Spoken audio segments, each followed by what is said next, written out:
Bună seara tuturor!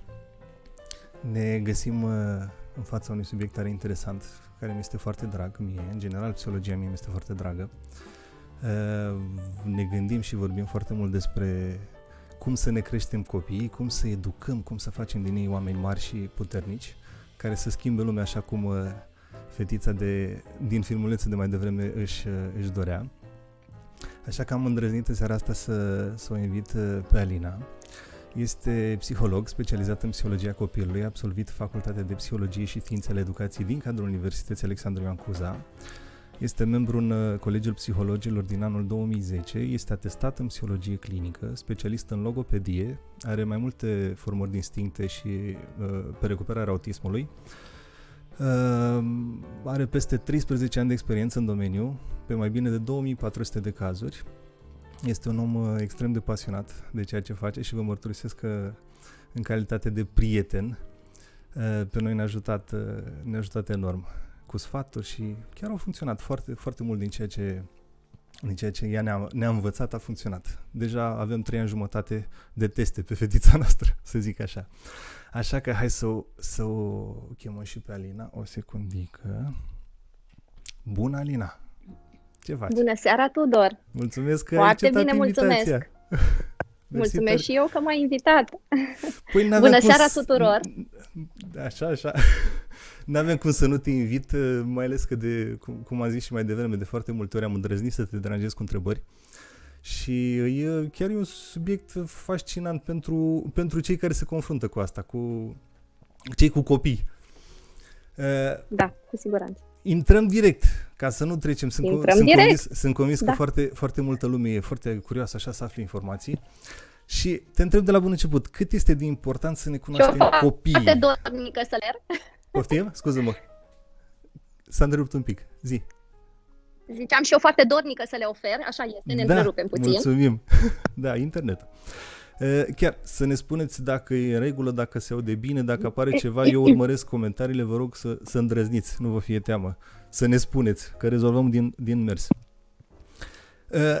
Asta vreau să te întreb, cât e de important să înțelegem, să ne înțelegem copiii, să le înțelegem așteptările, să avem o bază de informații, să cunoaștem puțină și psihologie. E important să ne știm copiii? Da, bună întrebare. E important, din punctul meu de vedere este foarte important, dar vezi, acum ține de dorința fiecărui părinte în parte, depinde ce ne dorim de la copiii noștri. Dacă ne dorim să-i înflorim, să zic așa, este foarte important, este esențial de fapt acest lucru, să-i cunoaștem și să ne adaptăm din mers la ei și la feedback-urile pe care ei ne le dau. Da? Însă, dacă ne dorim supraviețuire cu copiii noștri, putem considera că e mai puțin important acest lucru. Da? Și o să vorbim poate puțin mai încolo de ce le separ pe cele două. Pentru că viața de părinte se împarte de cele mai multe ori între două momente foarte importante. Supraviețuirea, să treacă și astea 5 minute și să fim toți bine, da? Și înflorirea, adică ce numesc eu înflorire? Momentul în care îi învățăm pe copiii noștri lucrurile pe care le vrem de la ei când vor fi mari sau poate chiar pe parcursul lor. Chiar vreau să te întreb dacă până la urmă copiii sunt oglinda educației pe care le oferim. E mai important ceea ce învățăm noi, cum ne adaptăm, sau contează foarte mult și de bagajul cu care vin ei? Se mai pot schimba pe parcurs? Sau contează începutul e cel mai important? Da. Este o discuție un pic mai amplă aici. Și am să aduc în discuția noastră câteva cercetări foarte importante. Pentru că, eu spun așa, psihologia trebuie să se bazeze pe știință. Nu putem doar să ne dăm cu părerea, că așa cu părerea ne dăm toți. Da? Ce ne face pe noi specialiștii deosebiți este faptul că mergem direct la sursă, da? Și aflăm realitatea așa cum este ea, cum ne o relevă cercetările. Bun. Și am să spun așa, ceea ce știm este că trăsăturile esențiale ale copiilor noștri sunt 50% determinate genetic. Da? Așa s-a stabilit prin cercetări. Da, 50% e determinat genetic. Restul de 50% se pare că se împarte în metoda educațională pe care părintele o aplică și vastele experiențe de viață, începând, atenție, cu ziua 1 de concepție. Da? Dar să știi că eu aș merge chiar mai departe. Și, adică mai în urmă, ca să spun așa, și aș spune că cu siguranță noi venim foarte mult cu experiențele noastre și cu experiențele din urma noastră, adică ale generațiilor anterioare, pe care le-am moștenit la rândul nostru. Ceea ce înseamnă că ceea ce percep în mare parte copiii noștri este ceea ce și noi am moștenit și ceea ce dăm mai departe, da? Adică partea de non-verbal și de atitudine în fața lor, iar ceea ce vine suplimentar îi influențează, dar nu într-un mod decisiv. Mai mult decât atât, aș spune că un psiholog care prezintă în cartea sa toate aceste cercetări face o glumă și spune așa, că dacă într-un cartier, de exemplu, părinții și-ar schimba copiii între ei, dar copiii ar rămâne să crească în aceeași casă, interacționând cu oameni, mai puțin cu părinți, da? Deci cu părinți diferiți, ei de fapt ar deveni aceiași adulți care ar fi devenit oricum. Asta este una dintre teorii care spune că genetic suntem influențați foarte puternic, da? În ceea ce vom deveni ulterior. Și atunci cum explici, că pe mine m-ai surprins foarte mult zicându-mi că 50% e genetică și nu neapărat formarea de mici. Da.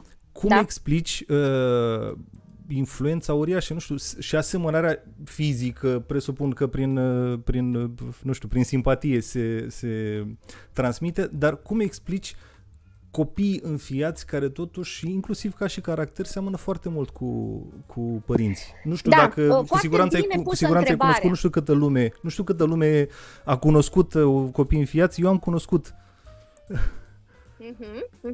Foarte bine pusă întrebarea. Chiar voiam să precizez ceva legat de asta. Și vreau să-ți spun așa, ceea ce noi vedem la copii înfiați este mimetism. Adică este un soi de loialitate pe care ei o manifestă față de familia în care cresc. Dar nu sunt caracteristicile lor de bază. Da? Este o diferență în ceea ce arată și ceea ce este în spate. Pentru că, uite ce se întâmplă. Există la fel foarte multe cercetări făcute pe copii înfiați. În momentul în care au crescut în aceeași familie copilul biologic cu copilul înfiat, da? Deci în aceeași modalitate de parenting, da? Cu aceiași părinți, da? În același mediu până la urmă, s-a observat că ei s-au dezvoltat atât de diferit unul de celălalt, da? Neavând deci o bază genetică comună, încât asemănarea este a altor doi copii oricare luați la întâmplare din țara respectivă. Deci, practic, cei doi frați, unul înfiat, unul biologic, nu aveau nimic în comun. E foarte interesant. Ceea ce înseamnă... Da. Eu am avut tot timpul impresia că modul cum mă raportez eu la copilul meu de mic și cum îl formez, nu știu, în mintea mea era nu neapărat o tablă ștearsă, clar există moștenirea genetică, clar se împrumută de la părinți, de la comportamentul lor, asta este evident, și din limbajul non-verbal de care spuneam mai devreme. Dar întotdeauna am crezut că ceea ce fac eu în fiecare zi contează mult mai mult decât 50% cel pe care ai menționat. Foarte interesant. Da, este interesant acest lucru. Se pare că, de fapt, copiii ne seamănă pentru că cea mai mare influență pe care o avem asupra lor este în momentul concepției. Adică transmiterea genelor noastre. De asta. N-am știut. Da. La asta sunt bune cercetările, știi? Da. Aflăm adevărul din spatele propriilor percepții. Bun, și să te mai întreb ceva. În momentul în care, deși cumva mi-ai de jumătate de răspuns l-am primit. Asta aveam o întrebare asta pregătită mai târziu, dar exact asta voiam să te întreb. Cum de doi frați din aceiași părinți sunt atât de diferiți? Da, îți răspund și la această întrebare. Păi, hai să ne gândim așa. Fratele mai mic care vine, da? Fie că e al doilea, fie că e al treilea, da? Depinde. Vine pe un teren deja existent, în care fratele său mai mare, sora mai mare, nu contează, impersonal, da, vorbind, deja performează pe anumite aspecte. Nu ar fi un nonsens biologic ca cel nou venit să concureze pe aceleași trăsături, pentru că ar pierde din start. El trebuie să-și aleagă un alt teren astfel încât părinții, da, să-l valorizeze pentru acele caracteristici. Este foarte greu altfel să se ducă o astfel de bătălie. Cel mic ar fi perdant în permanență, practic. Da? Da. Evident, cel mare, cu niște ani la activ de experiență, da, și de tatonare a părinților săi, este mult mai performant pe aspectele caracteristicilor sale, pe caracteristicile sale, de fapt, de bază. Da? Așa se explică, biologic se explică. Faptul că are nevoie să-și facă loc și nu poate să ia locul al cuiva, ci trebuie să-și găsească locul propriu. Pentru cine nu știe, la mine în familie tocmai a venit al doilea copil și deși psihologia mă interesează și tot timpul am încercat așa să aflu informații, deja mi-a schimbat câteva idei, concepte. Da, fain. Revenind la partea de 50% aia pe care o putem forma și construi, din experiența pe care o ai în consiliere, că faci și consiliere, cel puțin cu mine ai făcut, cu noi. Care e sursa uzuală a problemelor pe care le întâmpină? Părinții sau copiii sunt principalii vinovați, să spun așa, în problemele pe care le au? De cele mai multe ori. Nu poți să dai procentaje, asta e clar, fiecare caz e diferit, dar în mare. În mod clar și categoric aș merge spre părinți. Deci are sens. Generațiile actuale și parentingul modern pune o presiune foarte mare pe părinți și acordă credit foarte mult copilului. Copilul are foarte multe drepturi. Da? Iar părintele are foarte multe îndatoriri. Mai mult decât atât, stăm și ne gândim, de exemplu, că în parentingul modern, ca să-i spun așa, mamele sunt considerate mame neperformante, poate mame rele, aș spune chiar, atunci când ele nu bifează toate nevoile copiilor lor. Da? Sau atunci când își refuză copiii, pentru că ei stau în permanență, da? Cu mâinile întinse, dă-mi, da? Mama n-are voie să refuze copilul. Nu? Asta spune parentingul modern, că trebuie atenție permanentă pe copil și îndeplinirea nevoilor sale. Da? Cu toate astea în inteligența sau populară, și am auzit lucrul ăsta de mai multe ori, copiii care totuși cât sunt mici primesc toată atenția devin cu oameni mai puternici. E adevărat? Statistic sau tot din studii? Da, este adevărat. Dar vezi, trebuie să redefinim un pic termenii. Ce înseamnă toată atenția?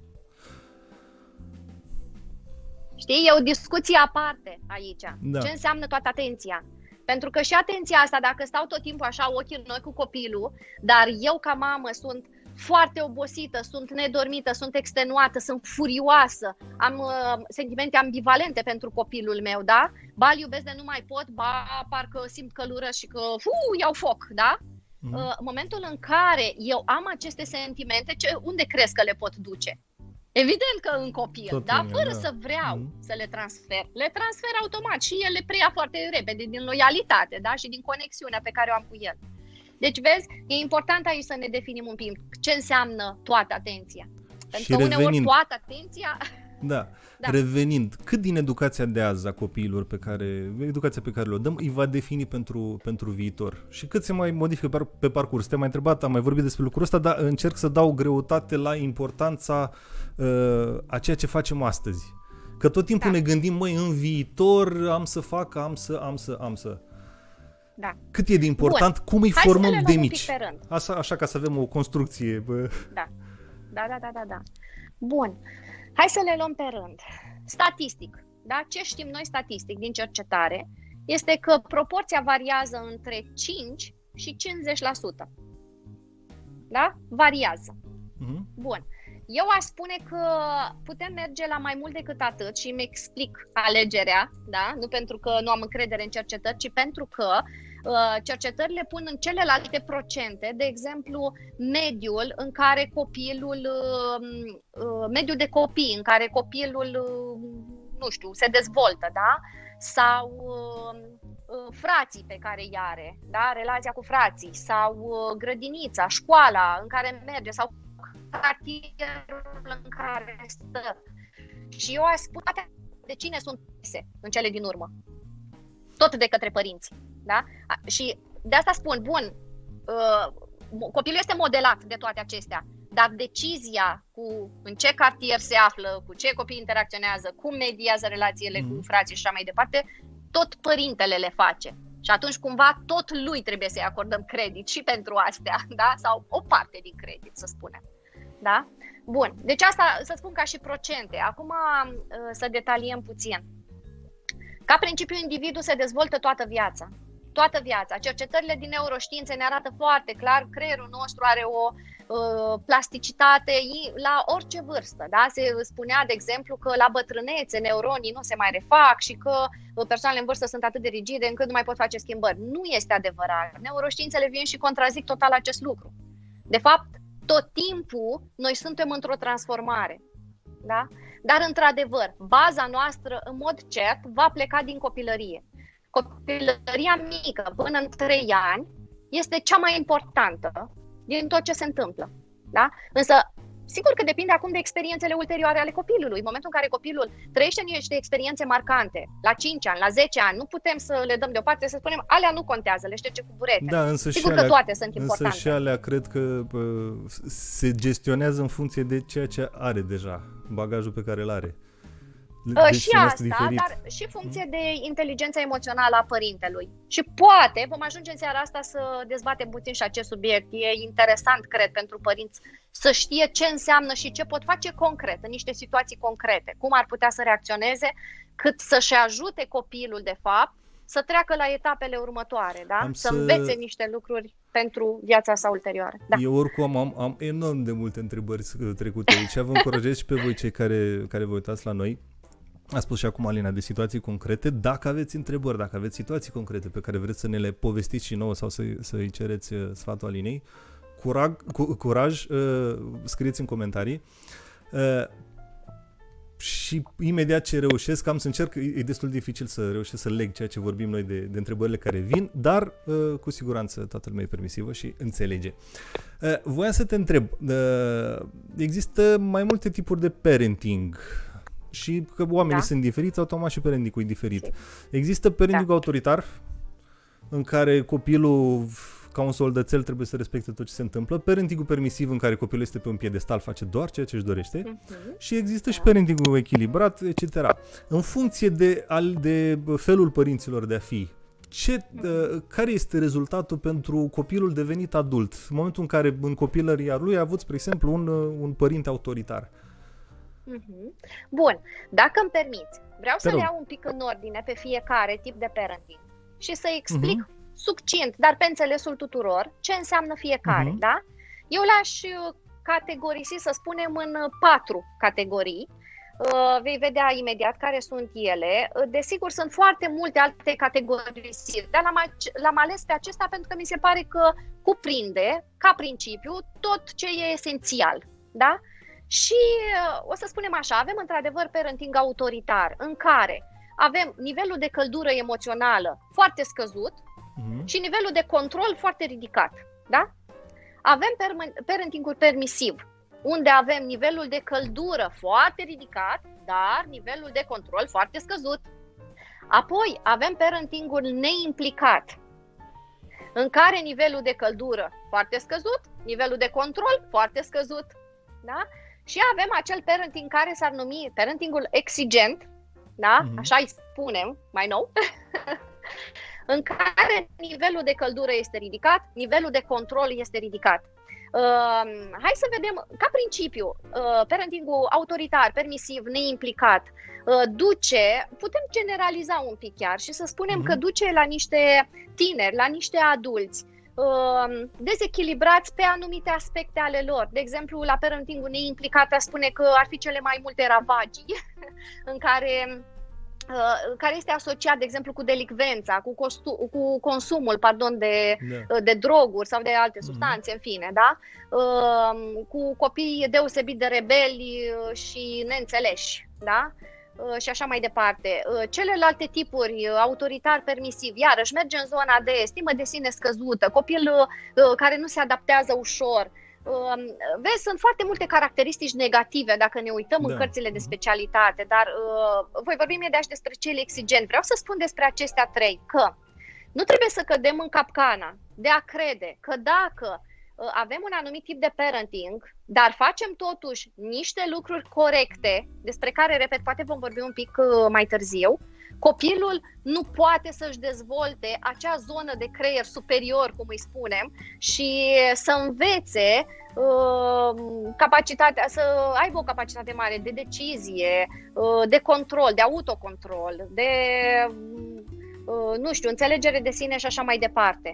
Pentru că, până la urmă, dacă ne gândim, o persoană cu o stimă de sine scăzută poate să se simtă determinată să facă niște lucruri. Autosuficiența, de exemplu, știm că ne limitează. Adică nu trebuie să le luăm așa pe negru și pe alb. Oamenii se adaptează și își găsesc metode de a supraviețui și de a reuși. Da? Suntem totuși niște ființe biologice extraordinare și nu trebuie să le luăm așa tranșant, da? Pentru că de multe ori unui copil e posibil să îi se potrivească mai bine un stil de parenting autoritar. Depinde foarte mult, vezi, de trăsăturile copilului pe care le educăm. Da? Nu putem să generalizăm. Evident. Ca principiu, psihologia nu e matematică și depinde de foarte multe lucruri. Noi considerăm, ca să ajung și la cel de-al patrulea tip de parenting, cel exigent, considerăm că acesta ar fi echilibru, în care părinții oferă suport emoțional, da? Căldură emoțională, își ascultă copilul, îl includ în luarea deciziilor de familie, da? Îl înțeleg, îl susțin. Dar vine și cu niște impuneri, da? Și cu un control care știm că oricărui copil îi trebuie pentru a se dezvolta armonios. Asta și înseamnă educația modernă a copilului? La aici s-a ajuns? În a obține acest tip de parenting, nu? În a obține acest tip de parenting. Căldură ridicată, atenție, valorizare, includere, dar și control. Îmi povestea sora mea, sora mea locuiește în Franța și a fost acum ceva timp la o familie franceză. Erau foarte mulți copii, 3-4. Era o permisivitate totală. Cred cumva că se confundă și permisivitatea. Părinții nu spuneau nimic, evident, fiecare aproape că i s-a urcat și în cap. Permisivitate totală. Cred că un picuț se confundă permisivitatea cu educația cu blândețe. Auzim foarte des de cum facem educație cu blândețe. Ce înseamnă? Ce înseamnă de fapt educația cu blândețe? Da. Bine pusă întrebarea. Educație cu blândețe, într-adevăr, la nivel comun, așa, o să spunem că este atunci când suntem blânzi, indiferent ce, cu copilul. Ei bine, într-adevăr, nu asta înseamnă. Educație cu blândețe înseamnă că am renunțat la vechile metode cu care, da? Acele care presupuneau multă agresivitate, multă violență, copilul nu avea nimic de spus, copilul era neimportant, opiniile lui nu contau, nici nu avea dreptul să aibă opinii, că oricum nu l-a ascultat nimeni. Da? În a trece la o zonă de parenting responsabil, aș spune eu. Adică poate că e un termen mai bine folosit decât cu blândețe. Pentru că da, poate fi interpretat greșit, exact așa cum ai povestit tu și cum ai dat exemplu. Ca principiu este vorba de un parenting responsabil, adică îl tratez cu demnitate, da? Tratez cu demnitate această ființă, da? Care e în familia noastră, da? Chiar dacă e mică. Are sentimente proprii, are opinii proprii, da? Trebuie să decid anumite lucruri, da? Singur pentru a învăța, de exemplu, să ia decizii și a vedea care sunt consecințele, da? Când faci așa, când faci așa. Însă nu într-o formă exagerată. Adică în permanență trebuie să apară și controlul. Până unde? Aceste limite trebuie să fie foarte clare pentru copil. Pentru că totodată copilul aceste limite corecte, da? Și pe nivelele sale de vârstă, bineînțeles, va fi un copil mai puțin anxios. Da? Un copil care va ști care e perimetrul firesc, da? În care el se poate desfășura. Și asta este un lucru bun. Și totodată va crește cel mai probabil un adult organizat, un adult mai performant. Eu am experimentat chestia asta împreună cu Laura, soția mea, am hotărât că pe Smaranda o vom trata ca pe una dintre noi, ca de același nivel. Îi vom cere părerea, facem împreună lucruri pe care le decidem. Am ajuns un picuț în extrema cealaltă, în care Smaranda a devenit extraordinar de independentă și făcea doar ce voia ea și părerea ei trebuia să conteze foarte, foarte mult. Cum gestionăm situațiile de genul ăsta? Când ajungem într-o extremă, nu neapărat exemplul meu, când ajungem într-o extremă în care copilul lor este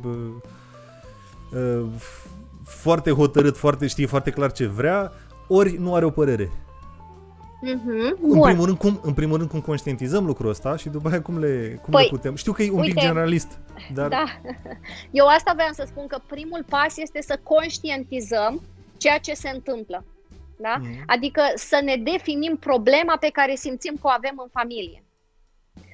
Putem face asta, desigur, singuri sau cu ajutorul unui specialist. Depinde acum. Da? Adică sunt oameni care merg și spun nu suntem echilibrați în familie, nu știm exact care este cauza problemei. Discutând cu un specialist care nu este implicat emoțional și care știe să descifreze anumite tipuri de comportamente, da? El ne poate da răspunsul. Acum, de multe ori ne putem da și noi seama de lucrul ăsta. Da. Putem lua informații și de la surse, cărți, oameni din exterior. În România, cel puțin, chestia asta, hai să mergem la psiholog, încă, deși s-a mai liberalizat, să spun așa, încă e privită cu reticență. Omul merge la psiholog în momentul în care are o problemă majoră.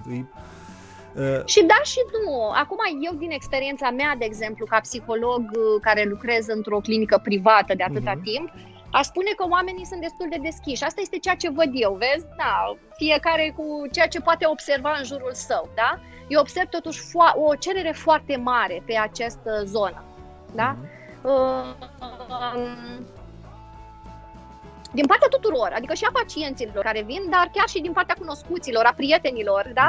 Da. Din partea tuturor. Eu simt un interes major. Profităm. Da? Profităm că avem prieteni psihologi. Foarte bine. Eu cred că oamenii sunt din ce în ce mai deschiși și încep să înțeleagă tot mai mult despre partea asta a psihologiei, ce înseamnă ea, cui se adresează și cum ne poate ajuta, știi? Eu așa zic, asta văd eu. Bun, acum, spune-mi. Te rog. Referitor la întrebarea ta anterioară, da? Ai spus... Stai să-mi o aduc aminte. Da, în primul rând trebuie să conștientizăm. În primul rând că trebuie să conștientizăm, da. Asta este prima etapă, da?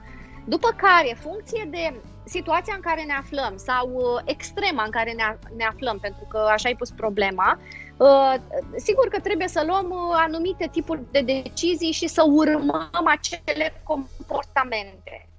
Acum, care sunt ele? Îmi este foarte greu să-ți spun, pentru că ele depind de la caz la caz. Da, adică nu avem niște rețete universale, știi? Dacă am putea trata o situație specifică, sigur că ți-aș putea detalia, uite ce ar putea să facă părinții în acest caz. Și probabil că vom mai ajunge noi în seara asta să detaliem și pe situații concrete, astfel încât să pot da exemple. Sară, ușor încep să apară întrebări legate exact de ce vorbeam acum. Întreba Cristian dacă stilul de parenting poate varia, poate fi schimbat cu timpul. Da. Am vrut și eu să spun lucrul acesta, dar vezi, ne luăm cu discuțiile și ne vine să mai spunem și ceva și altceva. Așa mai departe. Să vezi ce repede trece timpul. O să mai vrem, nu? Da. Așa, într-adevăr, în general, este demonstrat de asemenea că părinții își schimbă pe parcursul copilăriei copilului lor stilul de parenting, dar nu definitiv, nu e ca și cum un părinte care este autoritar va deveni un părinte permisiv, nu în stilul acesta, ci mai degrabă funcție de etapele prin care trecem. Uite, de exemplu, hai să luăm un părinte care și-a schimbat locul de muncă și are nevoie de minim o lună, să spunem, de adaptare sau de a învăța ceva nou, da? El cu siguranță va fi mult mai focusat și poate mult mai absent din relația cu copilul său. E posibil să fie chiar mai tensionat, mai puțin interesat de el o perioadă, da? Sau chiar mai nervos la, nu știu, diversele prostioare pe care le face copilul. Da? Și atunci să ni se pară că se duce într-o altă zonă. dar e vorba strict pentru perioade de timp, funcție de ce ne oferă și viața noastră de părinte, da?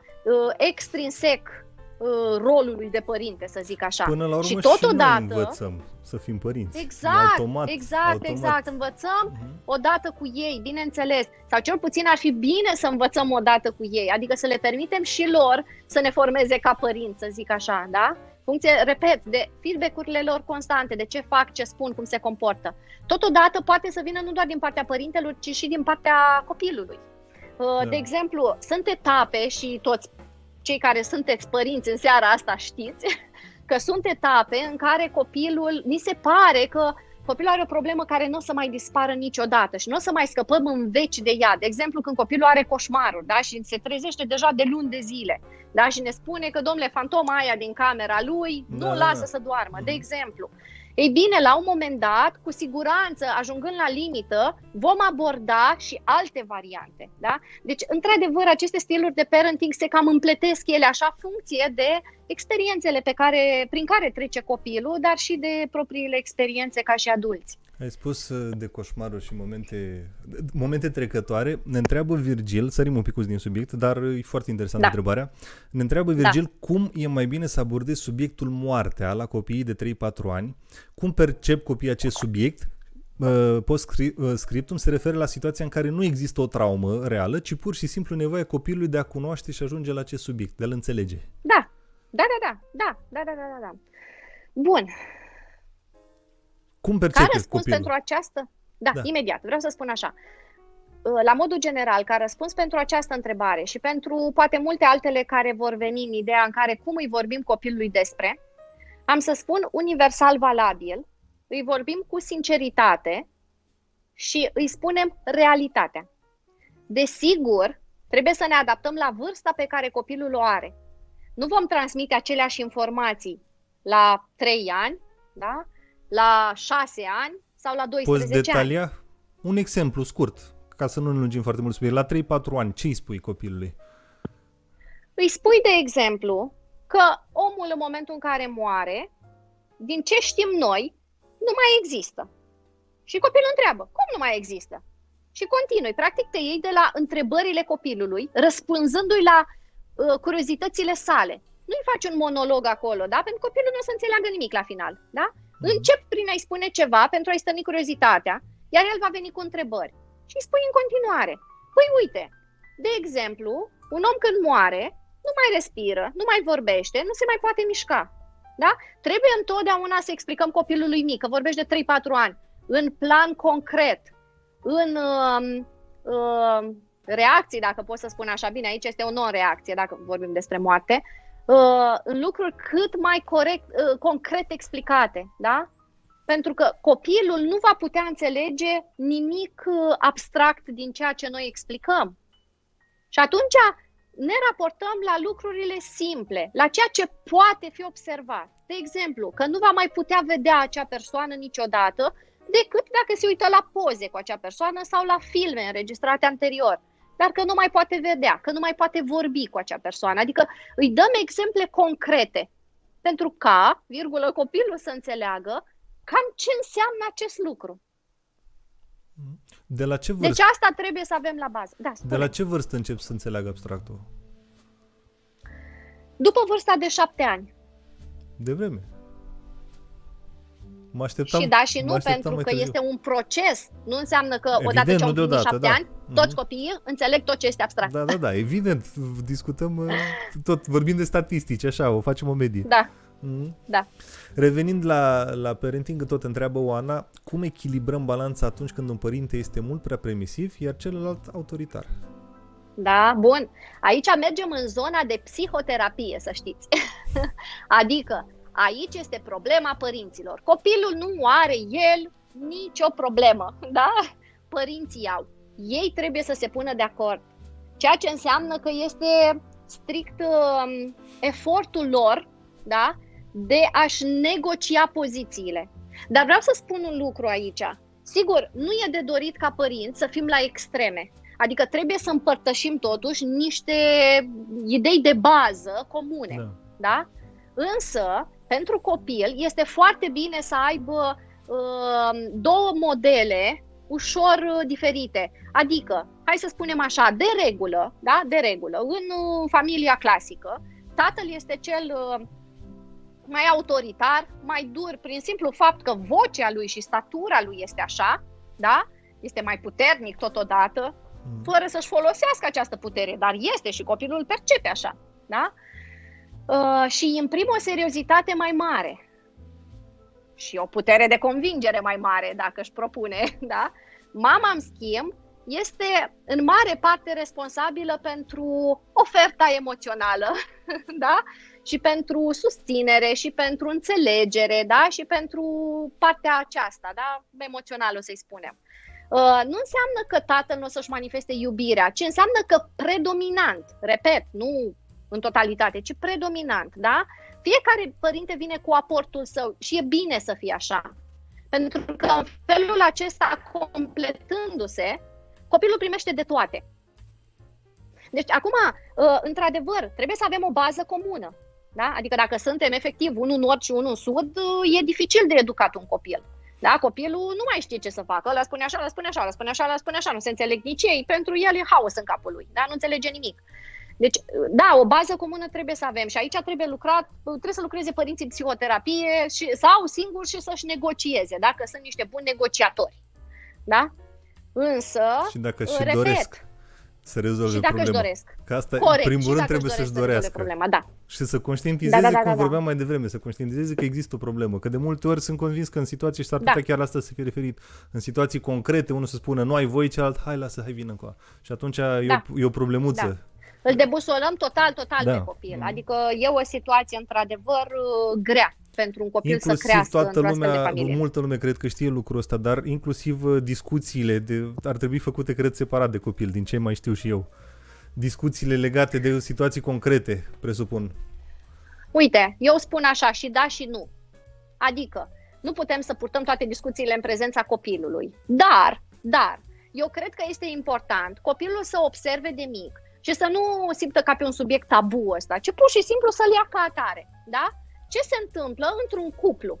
Pentru că noi știm foarte bine, este imposibil să trăim într-un cuplu conectat și să nu avem momente de ceartă sau momente de neînțelegere. Este imposibil, că suntem oameni diferiți. Da? Și atunci este important pentru copil să observe acest proces.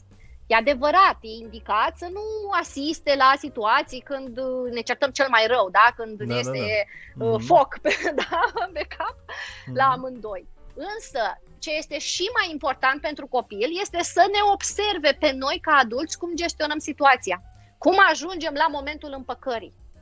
Învață foarte multe, de fapt, despre viitoarele sale relații, cum să și le gestioneze. De aceea eu spun, copilul nu trebuie izolat total, copilul trebuie să ia parte la ceea ce se întâmplă în familie și la relația părinților săi, dar, repet, în niște limite.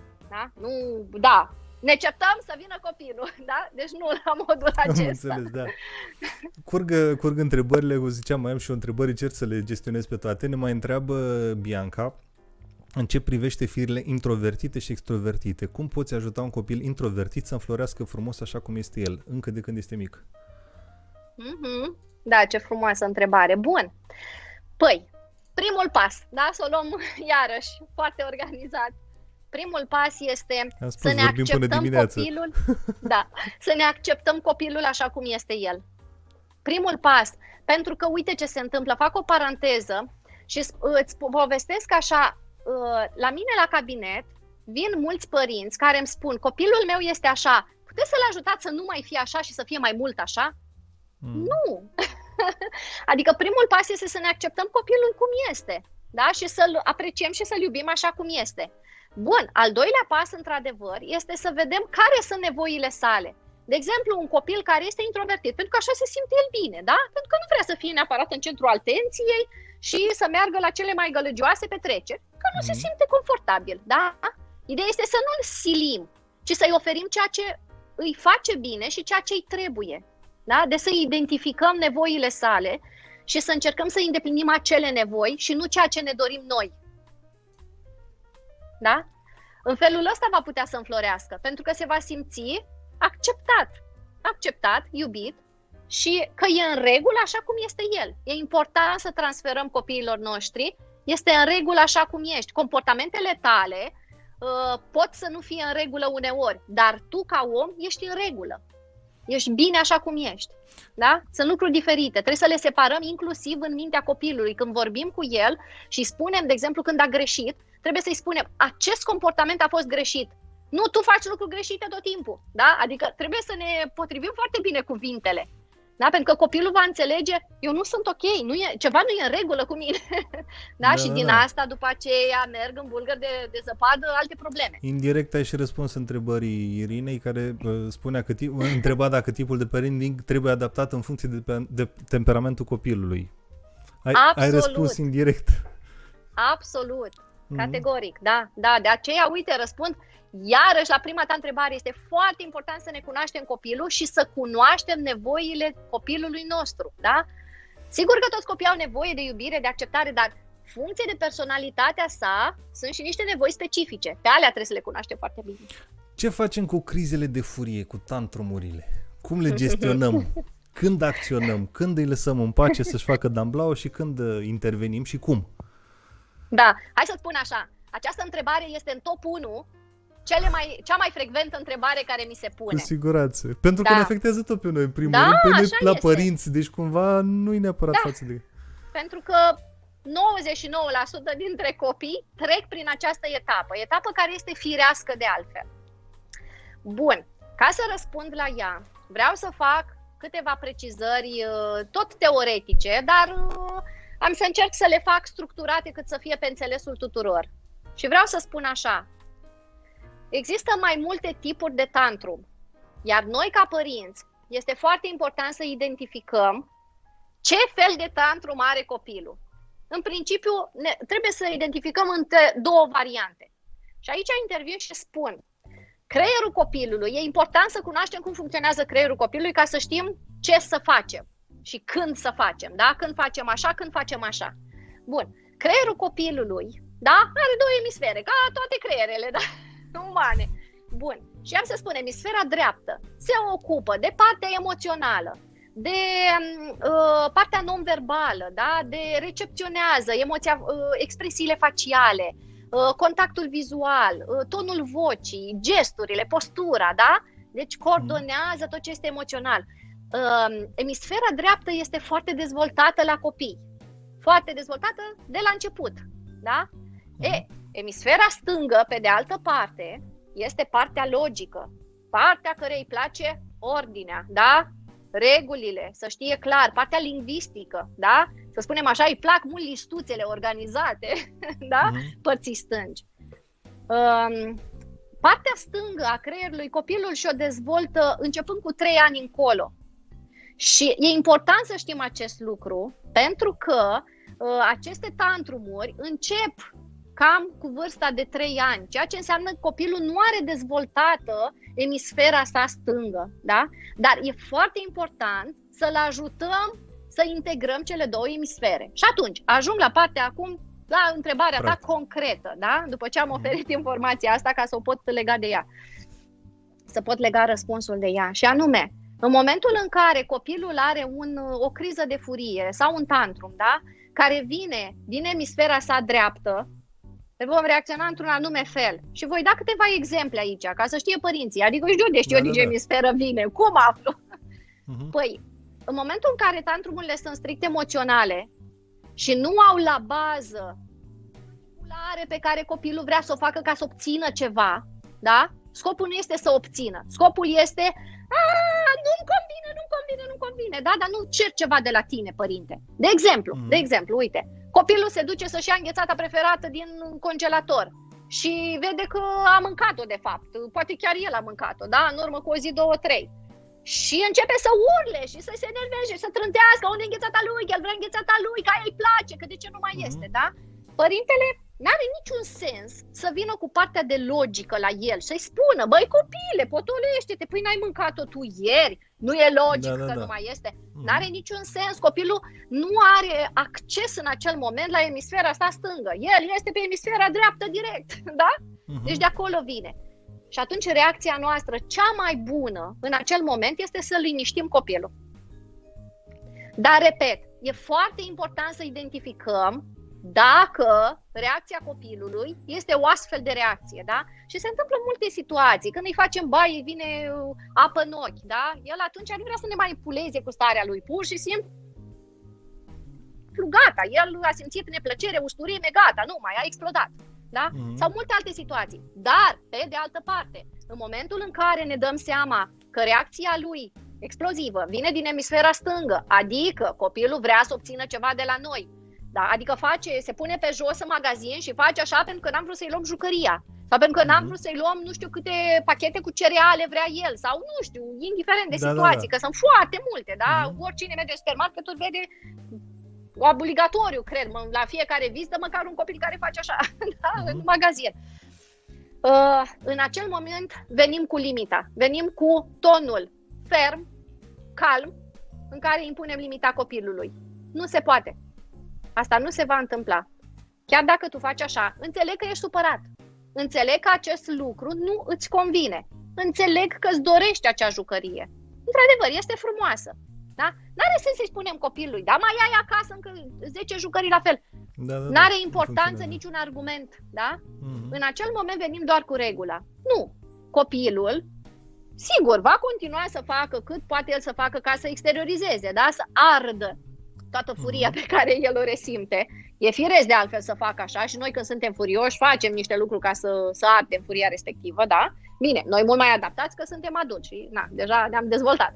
Da? Creierul copilului nu este încă dezvoltat, e în proces. Da? Asta în situația în care în timpul tantrumului lor reușim și noi să rămânem lucizi și nu începem și noi. Da, că aici e exercițiu dificil, de fapt. Aici este un exercițiu pe care trebuie să-l facem noi cu noi. Dar, uite, e important, de asta spun eu mereu și le spun și părinților, e foarte important să înțelegeți cum funcționează creierul copilului.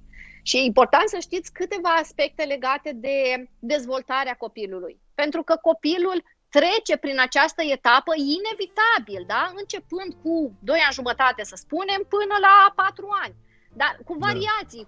Sunt copii care fac lucrul ăsta și mai târziu, de exemplu, dar nu cu aceeași frecvență. Însă etapa în care sunt foarte frecvente este cam asta, 2 ani jumate, 3 ani jumate, 4 ani, da? Cam pe acolo. Dacă înțelegem că e firesc să facă așa și că nu poate creierașul lui mai mult de atât momentan, da? Nu ar trebui să ne simțim atacați de atitudinea copilului, că nu ne face nou așa. El pur și simplu nu poate să reacționeze diferit. Nu la acea vârstă. Da? Ne întreabă Iustina, cumva legat de refuzuri, cum gestionăm refuzul de a dormi al copilului chiar la ore foarte târzii? Deși este foarte obosit, ne spune că nu poate adormi. Cum acționăm în situația asta? Eu cred că aici este o situație un pic mai profundă. Și anume, sigur că sunt variante prin care putem acționa în sensul de a-l ajuta pe copil să adoarmă. De exemplu, important este să-i facem un tabiet înainte de somn, da?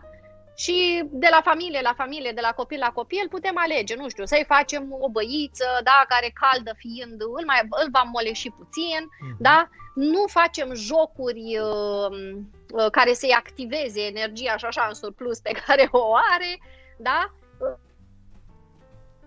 Îi citim o carte, eventual cu o lustră aprinsă, astfel încât să nu fie o lumină foarte puternică. Nu lăsăm copilul pe device-uri înainte de culcare, foarte important, da, acest lucru. Nu-i dăm telefonul să mai joace puțin. Nu. Înainte de culcare. Da, exact, așa spune regula.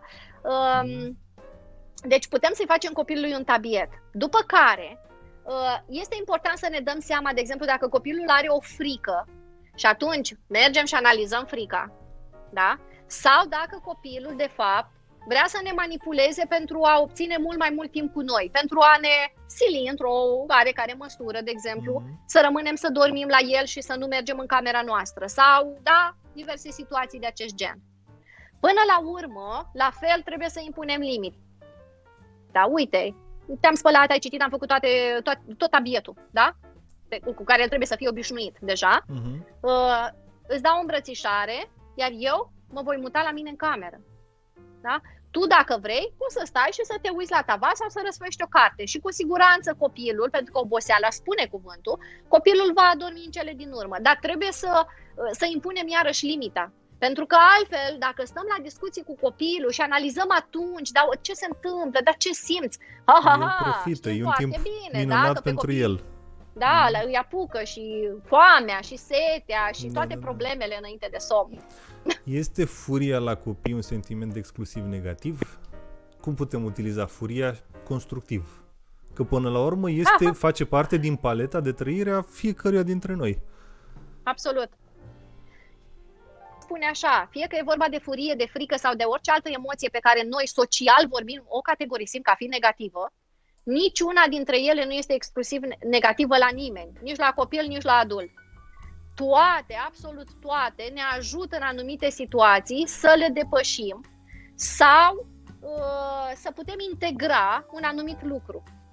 Acum, e foarte important cum gestionăm. În primul rând, trebuie să înțelegem că copilul nu este un robot și nu se va opri la comandă pentru că așa vrem noi, pentru că ne zgârie puțin pe creier sau pentru că și noi ne-am aprins, de exemplu, da? Pentru că el este furios.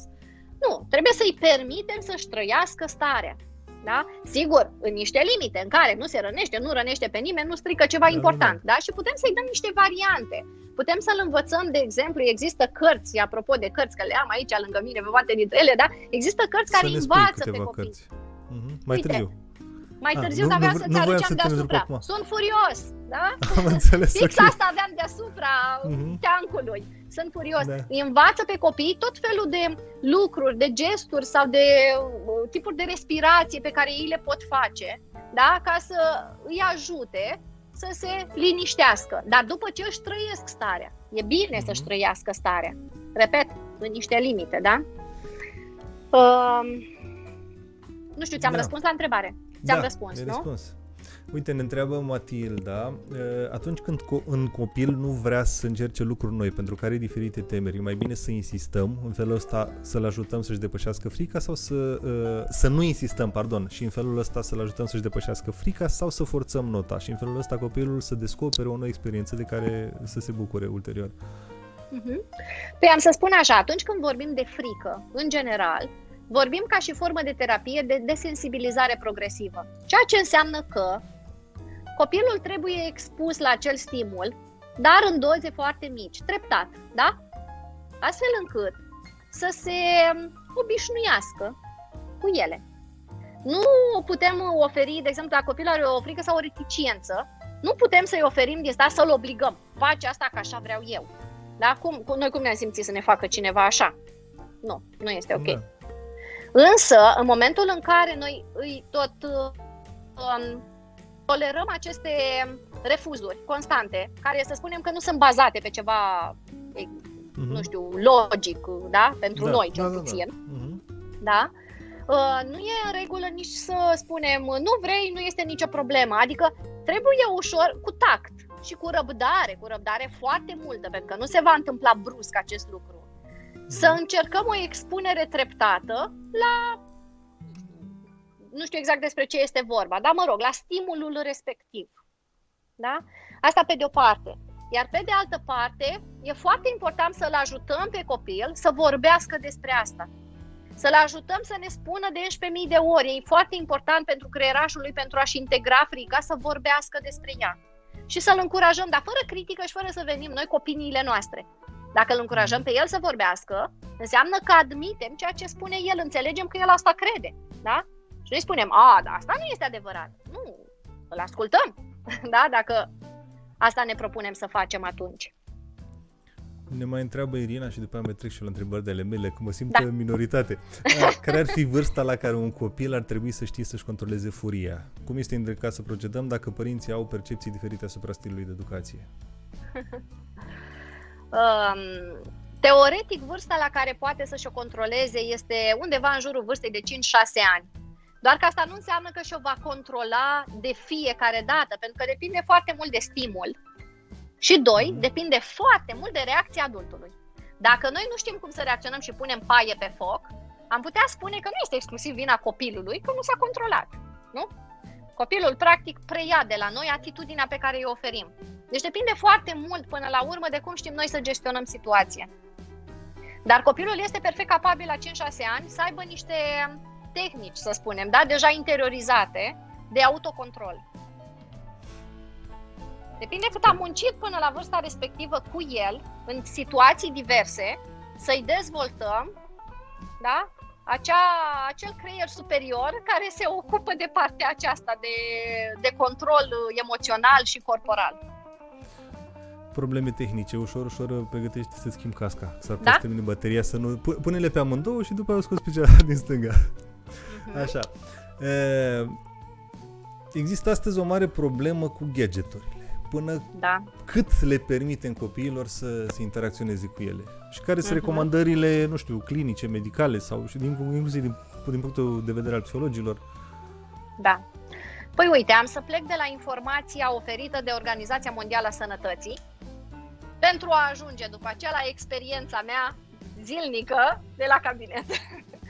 Organizația Mondială a Sănătății spune așa: până la 2 ani, copilul nu trebuie deloc expus la niciun fel de ecran. Da? Deci nu primește telefon, nu primește tabletă, nu primește laptop, nu primește televizor. Până la 2 ani. Da? De ce? Pentru că este foarte important pentru creierul lui să asimileze informația din mediu. Cu cât copilul stă pe ecran, n-are cum, pierde timp esențial pentru dezvoltarea lui în a observa mediul înconjurător. Și raportarea lui la mediu, bineînțeles, și feedback-urile care vin. După vârsta de 2 ani, se recomandă copilul să stea maxim o oră. Asta este, să spunem, unanim acceptat, da? Maxim o oră. Acum, eu am să spun așa, din experiența mea vastă, mai ales pe acest domeniu, da? La cabinet, sunt foarte multe tipuri de probleme sau de tulburări pe care copiii le dezvoltă odată cu o expunere îndelungată. Și în special odată cu o expunere la YouTube. Da? E o diferență aici între expunerea la YouTube și expunerea la desene animate. De aceea eu fac mereu recomandarea părinților. Este în regulă să lăsați copilul la televizor o oră pe zi, dar încercați să procedați așa, îl puneți la televizor, la desene animate, pentru că alea pot fi controlate, controlabile, să spunem. Da? YouTube-ul nu este controlabil. Și din experiența mea, copilul întotdeauna ajunge, de fapt, aiurea până la urmă, da? El nu-și planifică lucrul ăsta în niciun moment, să se uite la filmulețe nepotrivite. Este aproape imposibil părintele în fiecare zi să petreacă timp exclusiv lângă el, stând lângă el și văzând în permanență la ce se uită copilul. Nu e realist să credem asta. Și atunci, pentru a avea control asupra ce vede copilul, da, este indicat expunerea să fie pe desene animate. Și există posturi în grila, da, în grilele tuturor de desene animate foarte ok pentru copii, da? Că noi spuneam, nu mai sunt desene cum erau toșugere pe vremea noastră. Nu, sunt desene mai bune decât alea. Adică avem ce să-i oferim, da? Dar trebuie să alegem asta.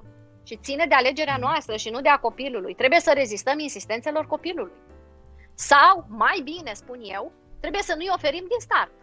În măsura în care este posibil, da? Și sunt părinți care au mers pe această cale, inclusiv moi, da? În care n-am oferit copilului acces la partea asta de YouTube, Bine, nici știe acum? Să folosească laptopul pentru că, de exemplu, grădinița o face online pe laptop, da? Și am învățat deja cum să... Dar nu în ideea de a vedea tot de filmețe.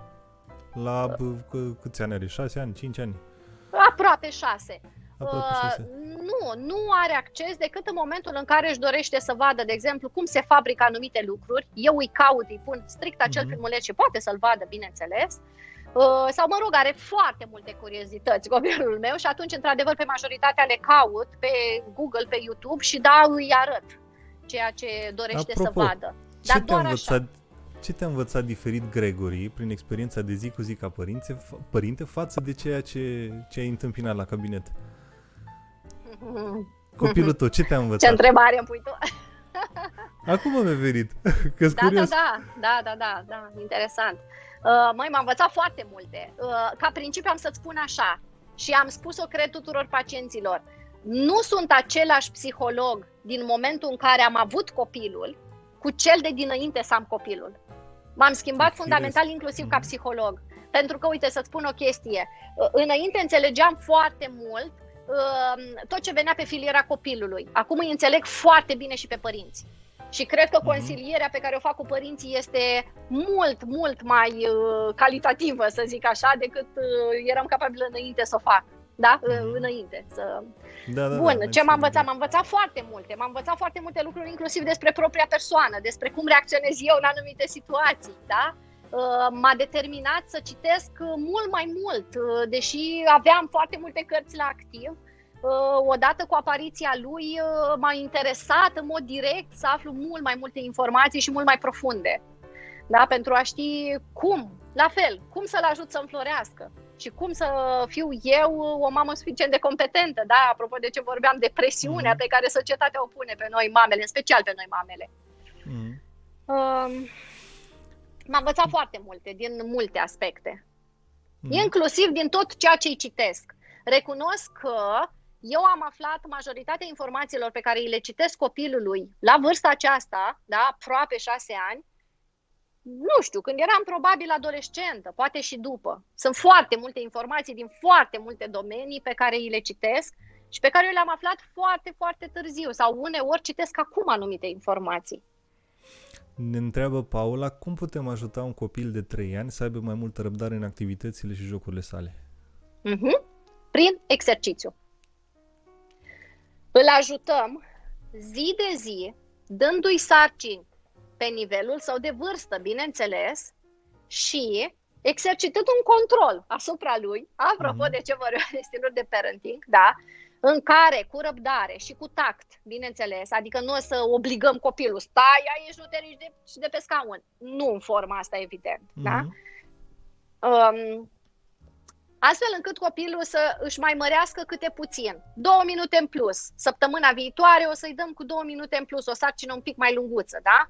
După care mai mărim, îi mai dăm 5 minute în plus la sarcină. Și tot așa crește treptat complexitatea, dar și timpul sarcinii.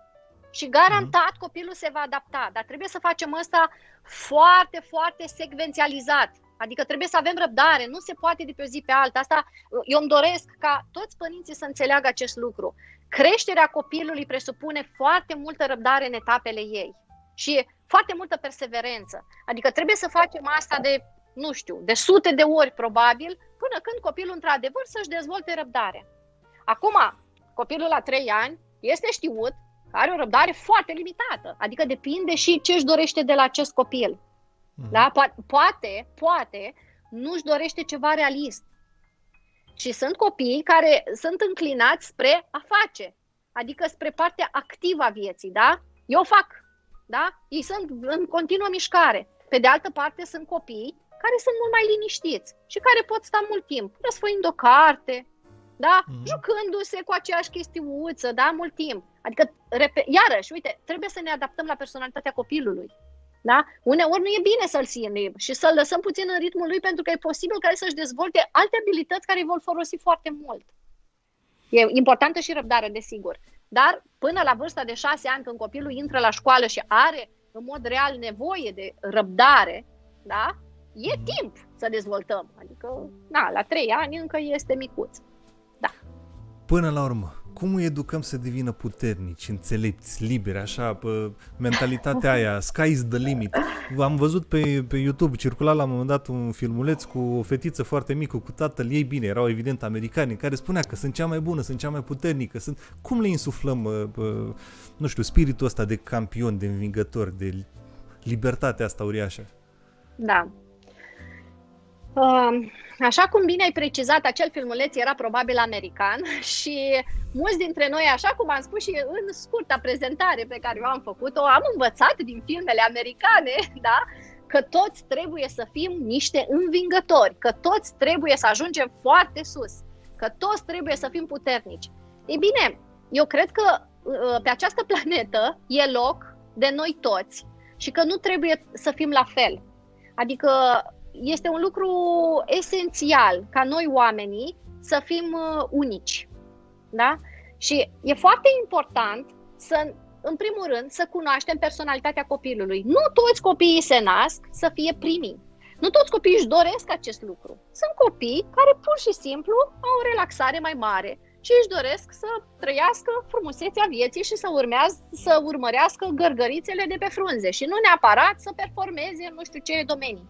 E foarte important să ne stăpânim noi dorința noastră, da? Pentru că nu înseamnă că viața de adult a acelui copil va fi un eșec. Asta nu poate nimeni să spună, da? Dar ce putem să facem pentru orice copil este să-l ajutăm să înflorească pe anumite aspecte și anume, de exemplu, pe capacitatea de a lua decizii. Cu siguranță îi va trebui toată viața, da? Îl pregătim pentru viitor. Este important să-l ajutăm să obțină un autocontrol al emoțiilor și al corpului său cât mai mare, da? Iarăși, conform cu vârsta pe care o are, bineînțeles, la momentul respectiv. Îl ajutăm să se înțeleagă pe sine, să se cunoască și să se înțeleagă pe sine. Îl ajutăm să fie empatic, îl ajutăm să aibă moralitate dezvoltată. Da? Pentru că în cele din urmă este foarte important cum își va clădi pe viitor relațiile lui cu ceilalți. Apropo, fac o paranteză aici cu relațiile cu ceilalți. Nu știu câtă lume știe, de exemplu, rezultatele unui studiu, la un moment dat a fost prezentate de Daniel Goleman, sper că așa se cite. Și anume spun că fericirea noastră până la urmă corelează cel mai mult cu relațiile bune cu ceilalți. Nu cu banii, nu cu statutul social, nu cu nimic altceva. Corelația principală este cu cât de bine știm să ne construim relațiile cu cei relevanți pentru noi. Și atunci ne dorim de la copilul nostru până la urmă, nu neapărat să fie primul, ci să fie fericit, da? Și să-și obțină ceea ce îi trebuie. Și atunci, mai degrabă, dezvoltăm aceste caracteristici, pentru că pe astea le va folosi pentru orice altceva. Cum facem lucrul ăsta? Cum îl ajutăm? Păi, iarăși, trebuie să-i explic ceva despre cum funcționează creierul copilului, da? Și am să spun așa, pentru că am spus copilul are emisfera stângă, emisfera dreaptă, totodată, creierul are și două etaje, hai să spunem așa ca să fie simplu pentru toată lumea, da? Ca la o casă. Creierul inferior, care răspunde de funcția de bază, da? De reacțiile și de impulsurile înăscute ale copilului, ale omului până la urmă, da? Care guvernează emoțiile puternice, cum este furia, cum este frica, da? Și care acționează înainte de gândire, da? Are reacții impulsive, care ne ajută de fapt în supraviețuire. Copilul folosește foarte mult creierul său inferior, dar pe noi ne interesează în mod deosebit să dezvoltăm creierul superior, care se ocupă de tot ceea ce eu am expus mai înainte, de procesele complexe, de gândire, de imaginație, de planificare, da? Și de toate celelalte pe care le-am expus eu.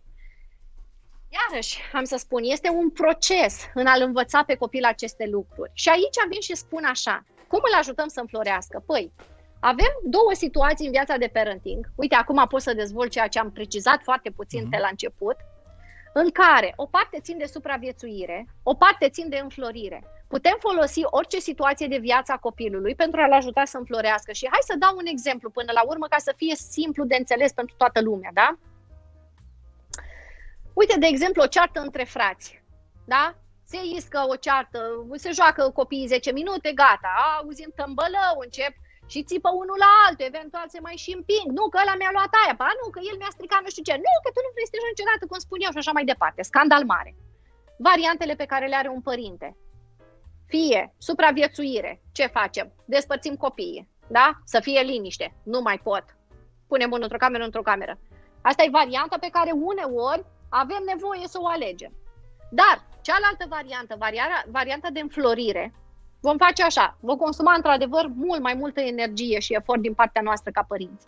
Dar ceea ce putem face este să devenim mediatorii copiilor și să învățăm niște lucruri cu prețul că pe termen scurt, imediat, adică, poate nu va fi liniște în casă.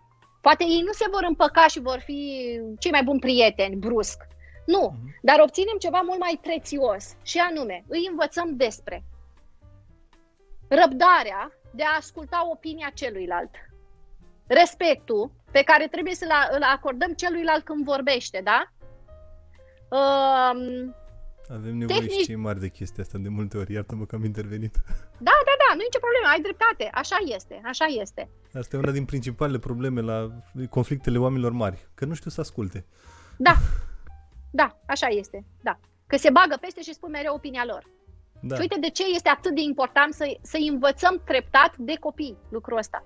Da? Ca să știe deja când ajung adulți. Da? Da. Așa. Trerupe un pic. Tehnici de puși să lase de la ei. Ce înseamnă iertare? Da? Spun mai departe. Ce înseamnă iertare? Da? Să învățăm că pot să se ierte unul pe altul, da? Și cum să facă lucrul ăsta. Totodată putem să-i învățăm, de exemplu, să-și expună un punct de vedere coerent, da? Și logic. Deci, aceste lucruri sunt atât de prețioase de învățat de către copil, încât uneori chiar merită să sacrificăm liniștea căminului, da? Pentru că lucrurile astea nu se întâmple așa că îi punem pe copil, tu stai aici, am ascultat și faceți ca mine. Nu funcționează așa. Bineînțeles, copilul o să vrea să se bage peste, noi trebuie cu calm, da, să-i spunem nu, acum vorbește el, vei avea rândul tău, te rog frumos, închizi gura, da, și așa mai departe. Adică trebuie să gestionăm cu calm, într-adevăr. Dar sunt niște lucruri atât de importante, încât așa îl ajutăm, de fapt, să înflorească, învățându-l cum să facă anumite lucruri, cum să-și gestioneze corect relațiile, da? Care este limita față de celălalt, cum manifestă empatie, să-l învățăm chestia asta. Da? Și bineînțeles, avem nevoie de multe astfel de situații. Multe. Că vorbeai de conflict, tot ne întreabă Irina dacă este normal sau bizar ca un copil când este furios să se retragă într-o încăpere separată în mod voluntar. Nu poate dezvolta scenarii de răzbunare sau să devină introvertit?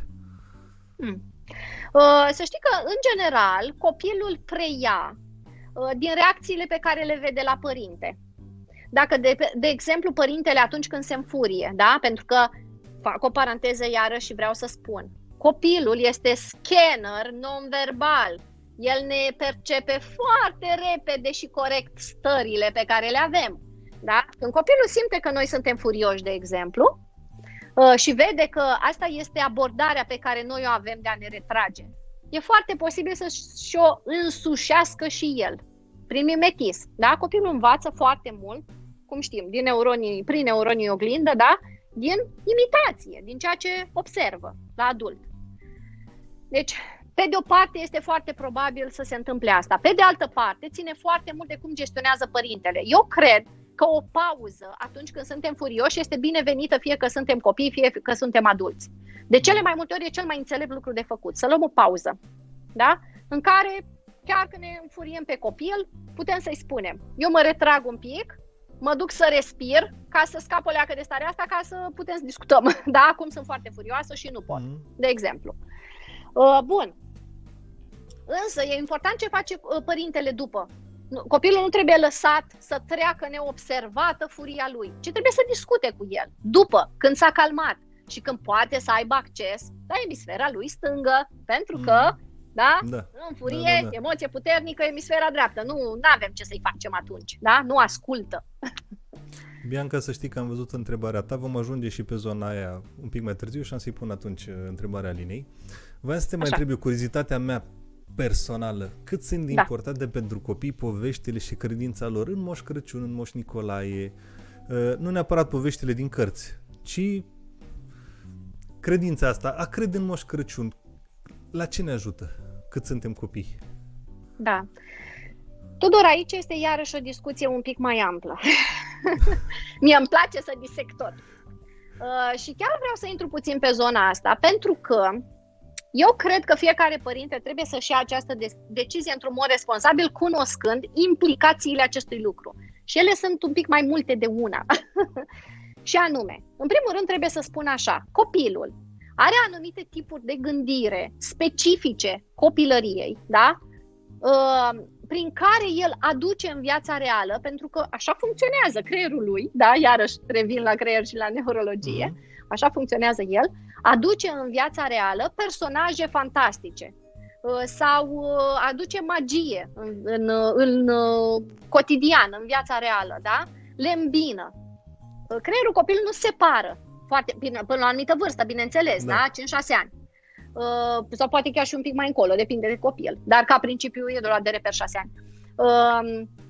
Nu separă foarte bine cele două planuri, ceea ce înseamnă că pentru copil e un lucru cât se poate de natural să creadă în magie, hai să-i spunem așa, da? Adică în chestii, nu știu, supereroi, în Moș Crăciun, în toate, în zona măseluță, da?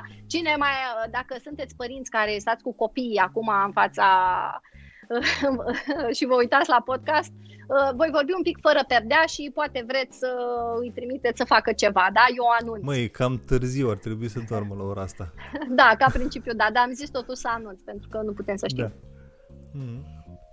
Bun, acum, mai sunt aici niște lucruri de menționat, totuși. Asta ar fi, să spunem, ăsta ar fi argumentul pro. Faptul că ele aduc magie în viața copilului, într-o perioadă de viață în care copilul este perfect pregătit și natural să le primească. Da? Copilul crede natural în lucrurile astea. Dar, este totuși un dar aici. Vezi, ține de fiecare părinte cum își dorește să stabilească relația cu copilul său. Dacă este vorba de o relație bazată pe încredere reciprocă. Da? Adică eu cer de la tine, copil, sinceritate, să nu mă minți, să-mi spui totul. Nu ne spunem copiilor noștri, trebuie să-mi spui tot ce se întâmplă la grădiniță, trebuie să-mi spui dacă nu știu ce s-a întâmplat, trebuie să-mi spui dacă te doare ceva. Da? Le spunem, le cerem, le solicităm lucrul ăsta. Păi, teoretic, parentingul modern spune că trebuie să fie reciprocă relația și că și noi trebuie să fim de bază pentru copil și el trebuie să aibă încredere în noi. Asta înseamnă că nu ar trebui să-l mințim. Iar inevitabil copilul la un moment dat va afla realitatea. Și nici ce? Se va simți înșelat. Își va pierde încrederea în noi, pentru că, vezi, nu e vorba doar de unul. E vorba de vreo 4, am numărat eu, astfel de supereroi, da? Dacă stăm și numărăm și cu iepurașul și cu zâna măseluță și cu toți. Asta este o diferență de opinie la mine și Laura, de-aia am și pus întrebarea asta. Și evident are legătură cu ceea ce am trăit eu. Eu mi-amintesc un moment, eram deja mărișor prin clasa 5-a, 6-a, când printr-o magie am primit cadoul de care n-am spus nimănui, părinților nu ne-am spus și a apărut. Îmi aduc aminte că ulterior am plecat, mai aveam de colindat eu, de mers un picuț, am plecat, mă uitam spre cer. În mintea mea, Moș Crăciun era foarte aproape de Dumnezeu, de chestia asta religioasă. Mă uitam spre cer și pur și simplu îi mulțumeam. Am simțit fericirea, eu știind, conștient că nu există Moș Crăciunul ăla marketizat, să spun așa, da. Dar pentru mine a fost un sentiment extraordinar. Magia care mi s-a întâmplat și m-a făcut de multe ori să cred în faptul că pot obține lucruri mai mari.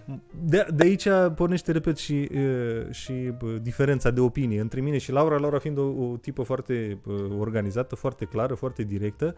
Eu sunt mai visător de felul meu. Și exact asta voiam să te întreb.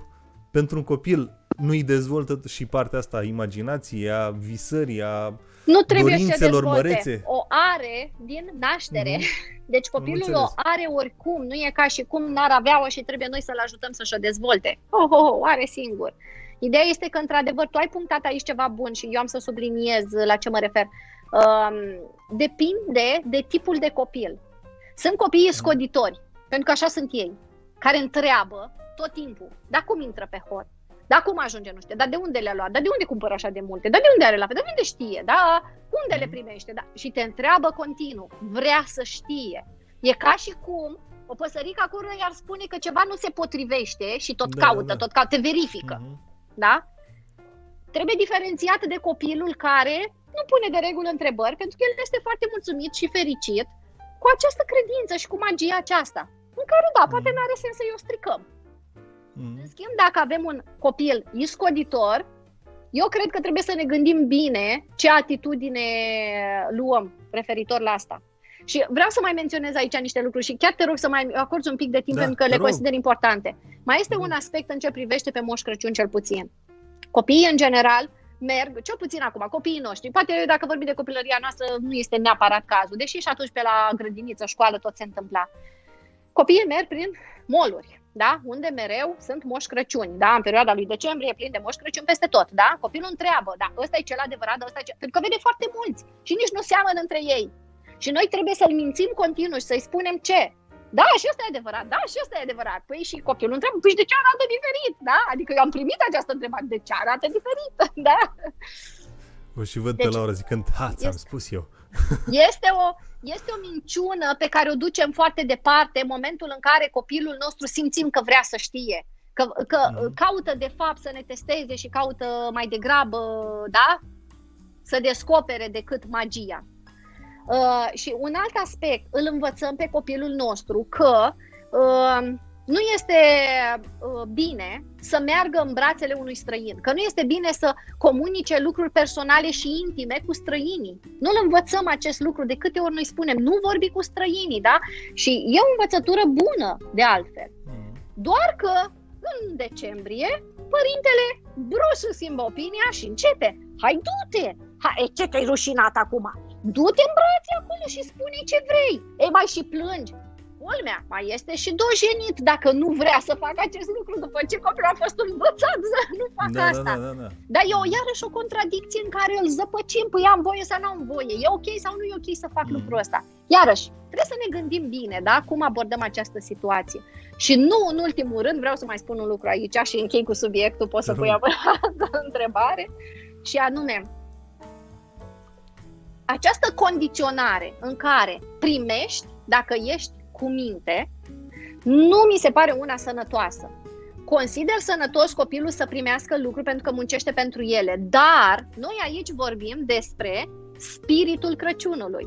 Spiritul Crăciunului este acela de a oferi iubire și veselie în formele în care putem. Că petrecem timp unii cu alții, mai mult decât de obicei, că ne facem niște mâncăruri care ne plac în mod deosebit și poate doar atunci le gătim, că ne amenajăm casa frumos și facem împreună bradul, că citim anumite tipuri de povești cu copiii noștri, și așa mai departe, că primim cadouri, că ei primesc cadouri sau că ne facem toți cadouri. Adică este un spirit în care amenințarea cu dacă ai fost obraznic, nu vine la tine, nu și are locul.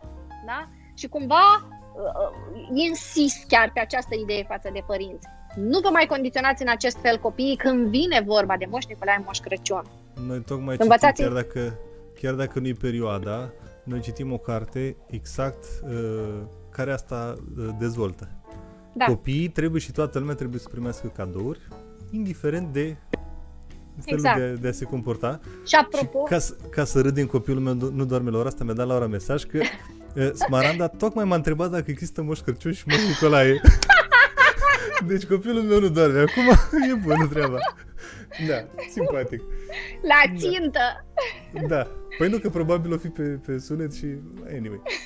Da. Gestionăm dimineața problema, trebuie să ne punem de acord la noapte. Care e adevărul? Ok. Mai aveam o singură întrebare și mergem un picut și pe partea cealaltă de care te ocupi tu, de logopedie și celelalte segmente. Clinică. Da. Okay. Clinică se cheamă, da.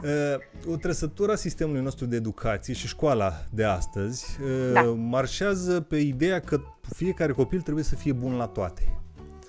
Ce părere ai despre lucrul ăsta? Trebuie să fie un copil bun la toate sau trebuie să tragi, nu știu, să marșăm pe ceea ce el este foarte bun, pe domenii la care e foarte bun?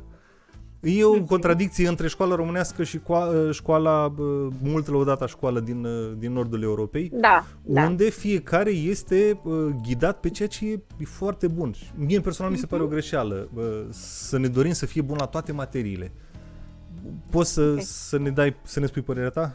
Sigur că da. Eu consider că ambele sunt greșite și că varianta corectă este undeva la mijloc. Și anume, un copil n-are cum să fie bun la toate, ca principiu, decât dacă este un copil care compensează ceva și muncește de zor să demonstreze, da? Că are nevoie, nu știu, maxim să fie iubit, da? Și a prins că asta e filiera. Dar ca principiu este foarte greu să fim buni la toate. Pe de altă parte, eu consider că un om dezvoltat, complex și complet este un om care trebuie să aibă la un nivel măcar mediu, nu știu, dar hai să spunem la un nivel mediu, cultura generală, adică din toate câte puțin. Da? Cum se și spune, trebuie să mâncăm din toate câte puțin. Ei, trebuie să hrănim și creierul cu din toate câte puțin. Dar cu unele mai mult, de fapt. Da? Acolo unde copilul se simte stăpân pe sine și are o abilitate specială, un talent și așa mai departe. Până la clasa 8-a mi se pare și mie normal să încerce, n-are cum să știe ce vrea să facă. Dar inclusiv liceu, încă 4 ani, într-o perioadă foarte importantă din viața copiilor, mi se pare că toți li se cere să fie bun la toate. Bacalaureatul se dă la materii care n-au nicio legătură una cu alta. Într-o măsură foarte mare. Abia la facultate se merge pe o singură domeniu. Da, ai dreptate. Da. Poate și de asta, foarte, foarte mulți tineri din țara noastră, chiar am citit o statistică îngrijorătoare, cât de mulți tineri termină o facultate și nu lucrează niciodată pe domeniul pe care l-au studiat, ceea ce înseamnă că facultatea pe care și-a ales-o poate că nu era chiar cea potrivită, nu? Dacă n-au mers mai departe, nu s-au luptat, să spunem așa. Și vina sistemului de educație, că nu l-a determinat ca să-și dea seama până la facultate. Mai bine. Da, într-adevăr, dar asta spun, trebuie să existe o bază, adică cum ai spus și tu, cel puțin până în clasa 8-a, 9-a, este important copilul să știe din toate și mai mult decât atât, mai mult decât ceea ce știe, este un lucru și mai important. Abilitatea de a se obișnui să învețe. Abilitatea de a se obișnui să fie în contact cu informația. Da? Cu informația lui, adică de orice fel. Pentru că este momentul din viața copilului în care el asta are de făcut. Să se dezvolte aici, da? Și să asimileze informație. Deci, sunt parțial, da, pro acest lucru. Repet, niciuna nu este un sistem ideal, nici celălalt. Am citit și eu foarte multe cercetări bazate în care au văzut, care sunt urmările acelui stil de învățământ, da, ce spui tu din țările nordice. Să știi că urmările nu sunt neapărat cele mai benefice. Adică, de exemplu, corelează puternic cu sinuciderea ridicată în rândul adolescenților. Adică ei au cel mai înalt grad, da, pe acest domeniu. Pentru că copiii nu se simt motivați. Trebuie să existe mereu și puncte de cotitură, să zic așa. Copilul trebuie să-și bată capul, da? Adică când totul vine ușor, totul este plăcut, viața reală de adult nu e chiar așa, da? Și atunci copilul nu este de fapt pregătit pentru a trăi viața reală de adult, da? Sau mă rog, de adolescent, în faza superioară a adolescenței, să spunem așa, știi? Deci trebuie și să-și bată capul, trebuie să fie și învățat să depună efort, să obțină lucrurile poate un pic mai greu, da? Să-și caute în sine capacitățile sale și... Deci e undeva între, să spun, răspunsul, da? Trebuie și de acolo în niște proporții, dar cel puțin primii ani de învățământ consider că trebuie să fie bine sedimentați. Firesc, de altfel, multă lume din cei care văd că pun întrebări sunt cu copii mici. Așa, și ne întreabă Paula dacă este corect abordarea, îți dau voie să te uiți la desene, spre exemplu, dacă îți strângi jucăriile. Păi, uite, eu aș întreba așa, ce înțelege copilul când recompensa pentru jucării sunt desenele?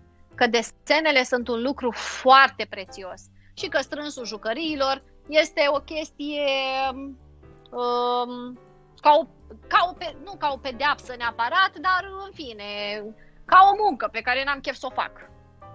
Adică, oare îi transmit un lucru bun prin asta? Eu aș spune că mai degrabă nu.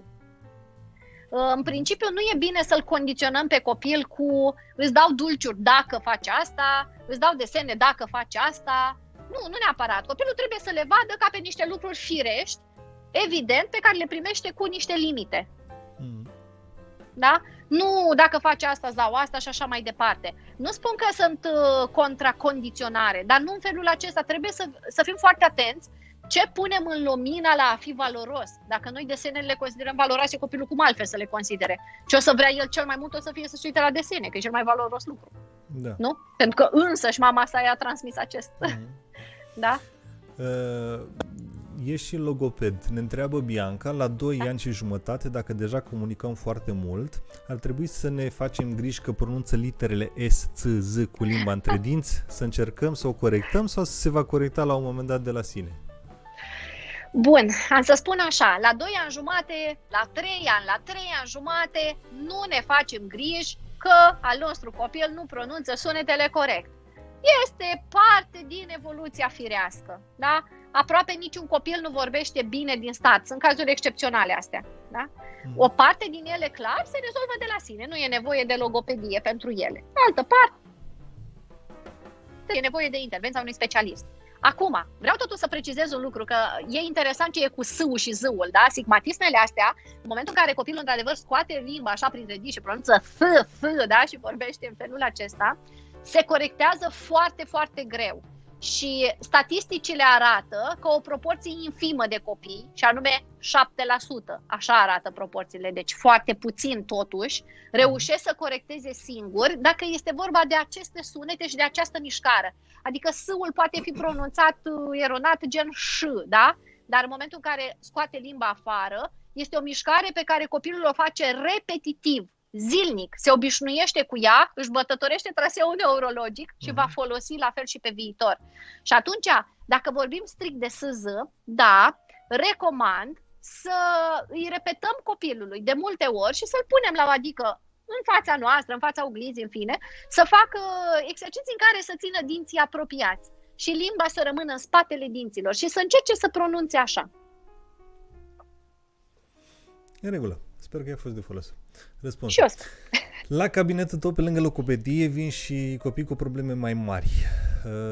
Ca autism, alte boli. Da. Ca să intrăm un picuț în partea asta a miturilor, cunosc și eu oameni care au o problemă mare cu lucrul ăsta și iar e la modă vaccinare, nevaccinare. Din experiența pe care o ai și ai experiență cu foarte multe cazuri, există o legătură între vaccin și autism? Bun. Da, iarăși este o discuție pe care o port frecvent și am să spun așa, cercetările corecte făcute, da? Nu pe care le citim pe forumuri, acelea care sunt făcute la marile universități, da? În centrele lor de cercetare, da? Nu arată legături între vaccin și apariția tulburărilor. Vaccinul poate da, ca orice vaccin și ca orice tratament medicamentos, da? Poate da reacții adverse, dar este altceva. Nu se poate face autism, nu se poate face ADHD sau mai știu eu ce altă tulburare, da? De la vaccin. Nu avem nicio dovadă că ar fi așa. Iar științific, mai mult pe cercetări, din experiența ta îți întreb acum. Ai spus nici atât.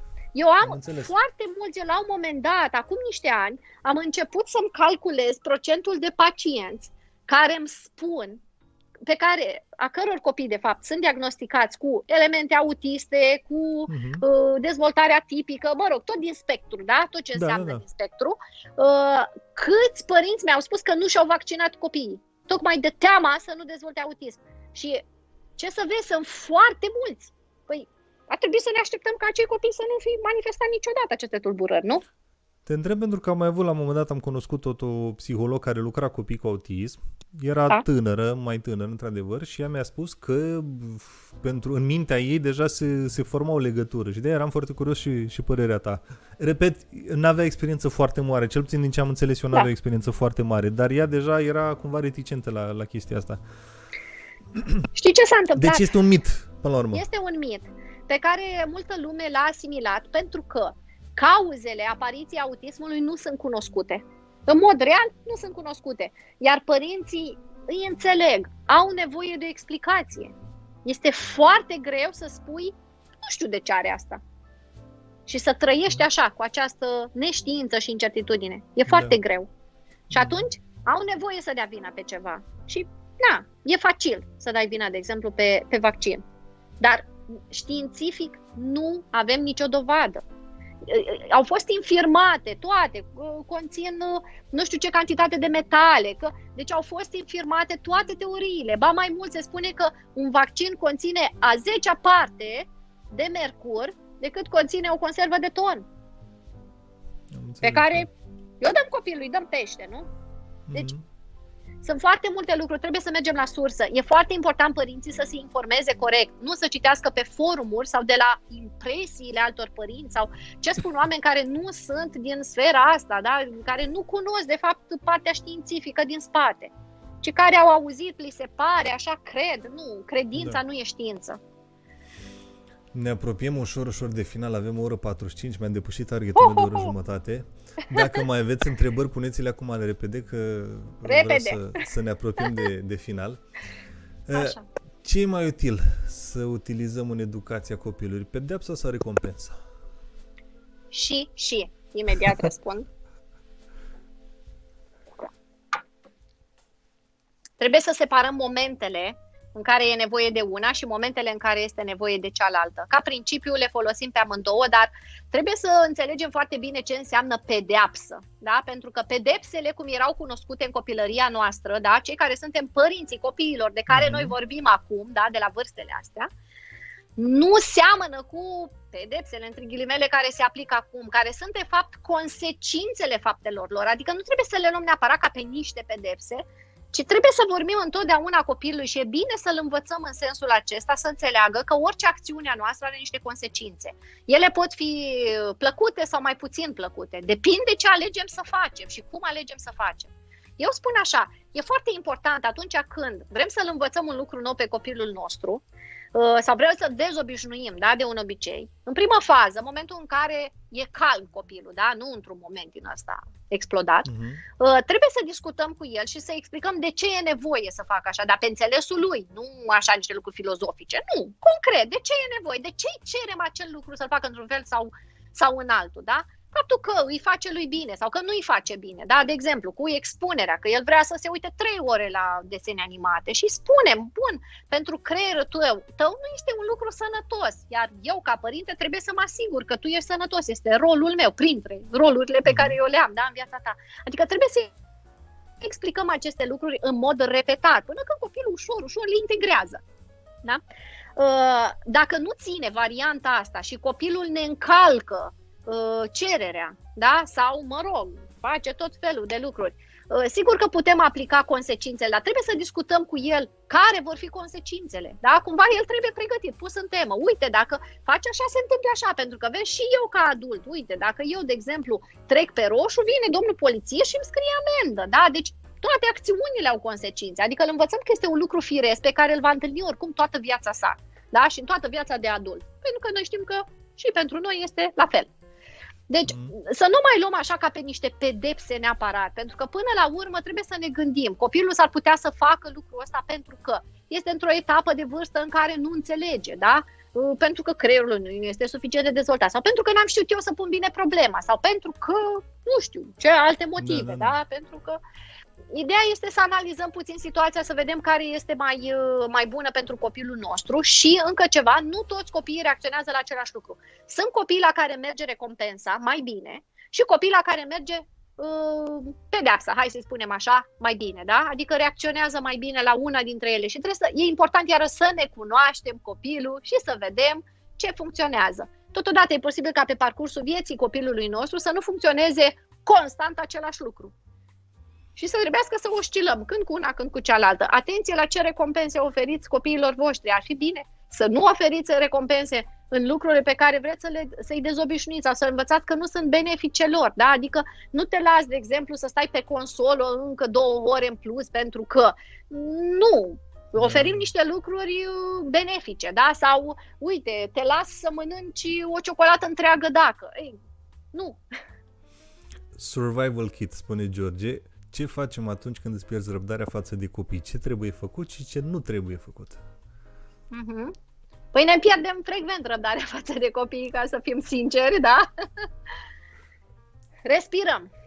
Acum, serios, respirăm. În primă fază respirăm, iar dacă simțim că nu ne putem stăpâni, în primul rând, dacă știm că avem tendințe agresive și că ne mai pleacă mâna din când în când, ne punem mâinile la spate și le ținem bine una de cealaltă. Este o tehnică, serios, pe care o recomand părinților care știu că au tendința să devină agresivi sau violenți cu copiii și pentru a se putea stăpâni ceva mai bine. Da? În primul rând ne ascundem mâinile ca să nu rănim copilul.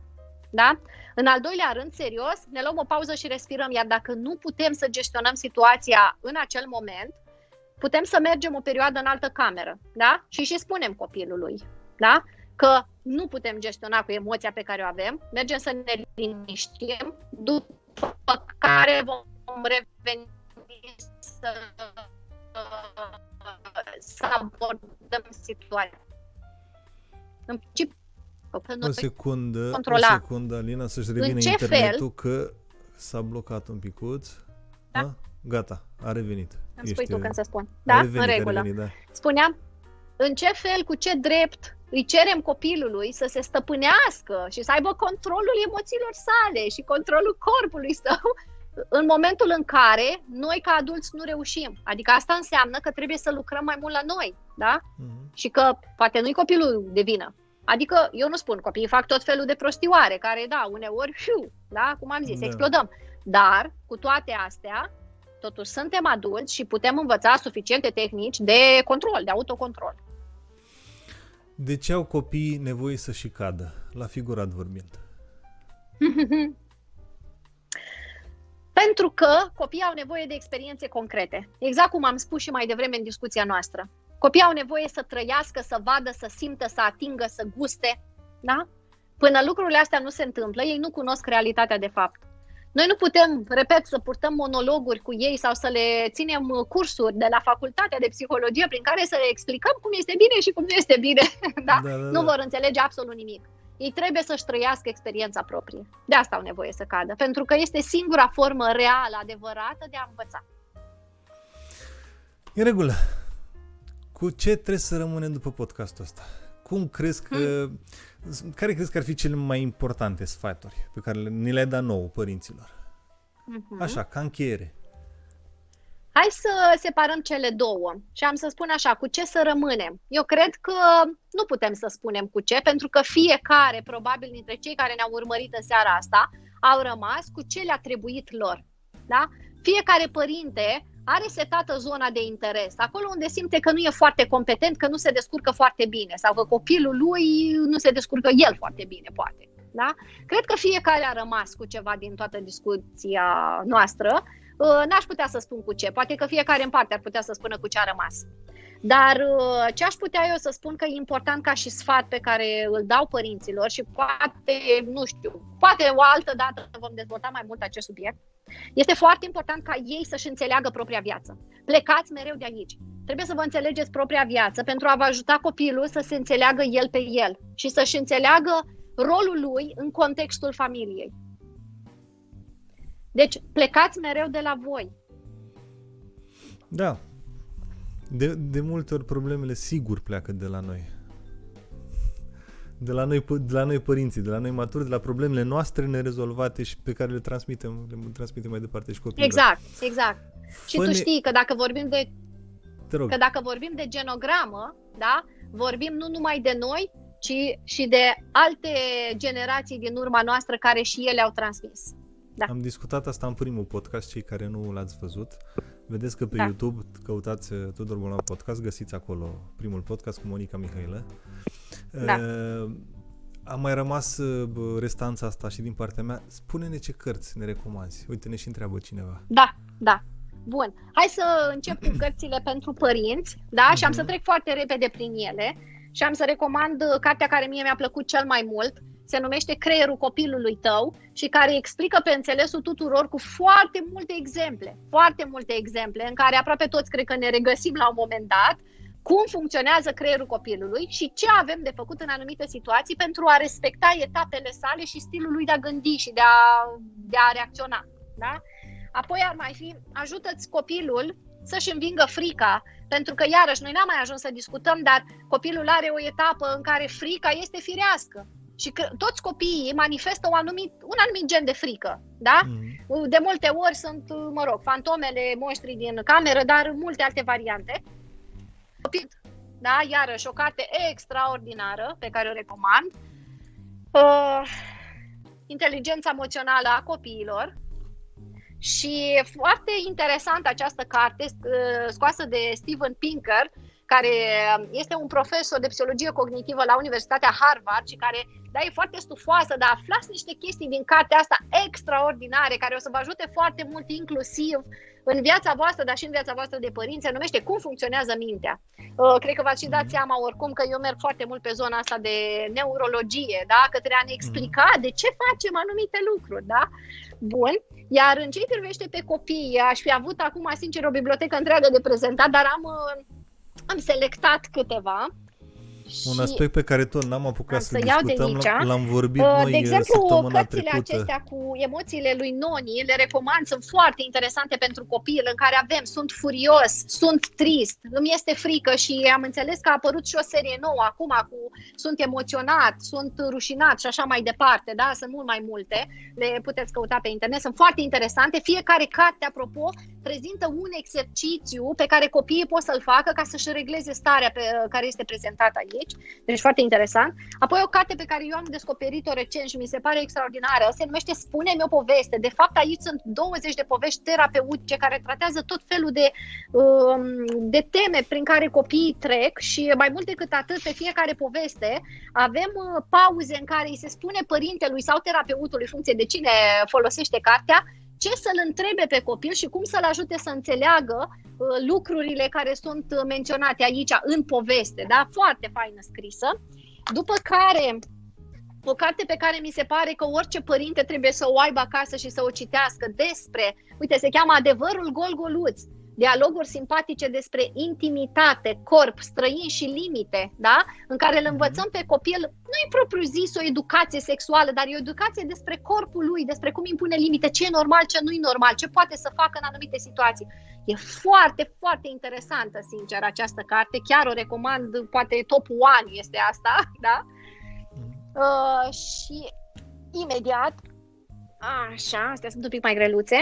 Ce ai face dacă îl pune pe copil în niște situații interesante de viață și foarte interesant să-l auzi pe copilul tău cum îți răspunde la întrebări. Ce ai face dacă s-ar întâmpla nu știu ce?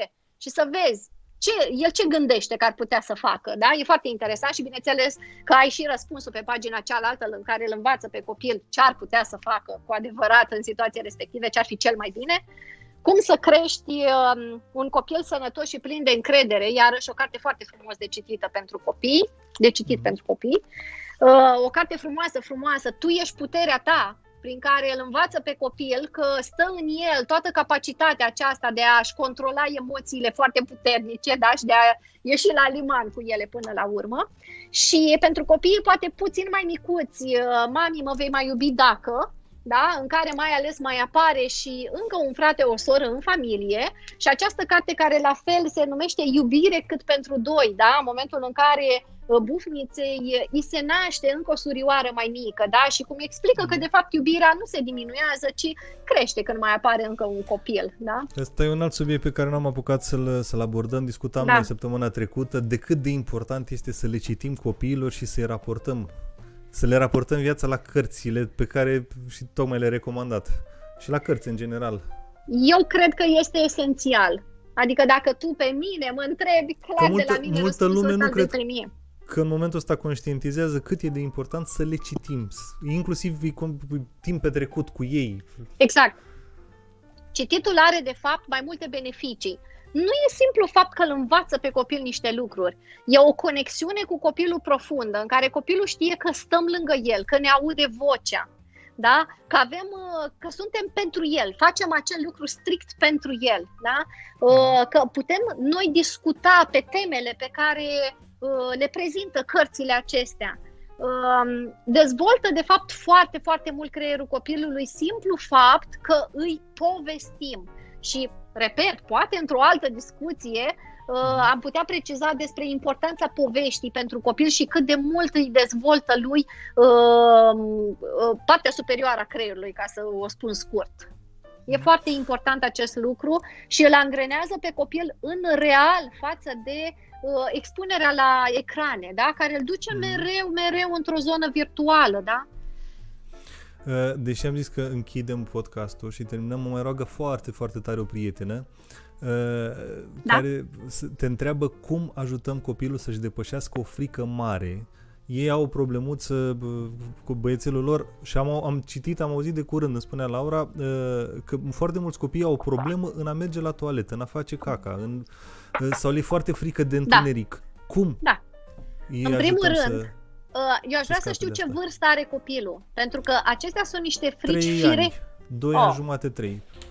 Acestea sunt niște frici firești. Este foarte posibil copilul să fie într-o fază anală în care nu vrea să renunțe, de exemplu, la ceea ce este propriu, el vrea să decidă când da, când nu, da, să aibă controlul. Cumva știu destul de apropiat cazul, mi sunt prieteni apropiați, efectiv este un chin pentru ei de câte ori trebuie să meargă la baie. Cu băiețelul pur și simplu strigă, plânge, nu vrea. Am înțeles. Deși își dorește, este frică real, este frică de chestia asta. Da, am înțeles. În cazul acesta, eu presupun că părinții deja au încercat niște variante, pentru că dacă te-a atât de mult să pui și această întrebare, probabil că deja a trecut printr-o etapă. Da, au trecut prin multe etape. Și nu le-a ieșit. Da. Atunci, sfatul meu, cel mai bun și cel mai sincer, mergeți la terapie, dar voi părinții, pentru că ceva din ceea ce voi îi transmiteți copilului subliminal îl determină să reacționeze așa. Ce anume, nu știu, trebuie analizat strict pe familia voastră. Doar că deja nu mai ține de cum gestionați cu copilul. Deja trebuie să aflați ce în spate. E în regulă. Sper că le-a fost, sunt foarte multe informații foarte, foarte faine. Sper că le-a fost multora de folos. Da. Îți mulțumesc tare, tare mult și că ai acceptat invitația. Mărturisesc că prețuiesc tare mult prietenia pe care o avem. Și mi-e tare drag ori de cât vorbim. Sper că te simți și tu bine. Foarte bine. Așa, și că ți-a făcut plăcere să povestim. Chiar da. A fost poate mai reușim și altă dată, că am văzut că e de interes subiectul. Da. Și sper să ne revedem și în varianta asta. Sigur că da. Mulțumim tare, tare, tare mult, Alina. Cu drag. Seară faine, salutări tuturor. O seară bună tuturor. Numai bine. E regulă. Mulțumesc tare mult și vouă că ați rămas până la ora asta alături de noi. Am depășit un pic cu Stargate-ul, dar ne-am încadrat în 2 ore, ceea ce este bine. E o bucurie să văd că în seara asta chiar au fost foarte mulți oameni interesați. Vă mulțumesc tare, tare mult pentru interes și că ne-ați fost alături. Vă anunț de acum, invitata de săptămâna viitoare este Ines Nerina, un om pe care l-am descoperit întâmplător pe internet de curând, despre care nu vă spun mai multe astăzi decât că este o gură reală de aer proaspăt pentru noi toți. Un om care inspiră și transmite forță și mult așa determinare. O să o vedeți săptămâna viitoare. Zic că va fi interesant și va fi așa o ediție inspirațională. Eu către asta vreau să tind. Așa că ne vedem joia viitoare de la 21:30. Vă mulțumesc încă o dată că ați fost prezenți în seara asta și să ne revedem sănătoși.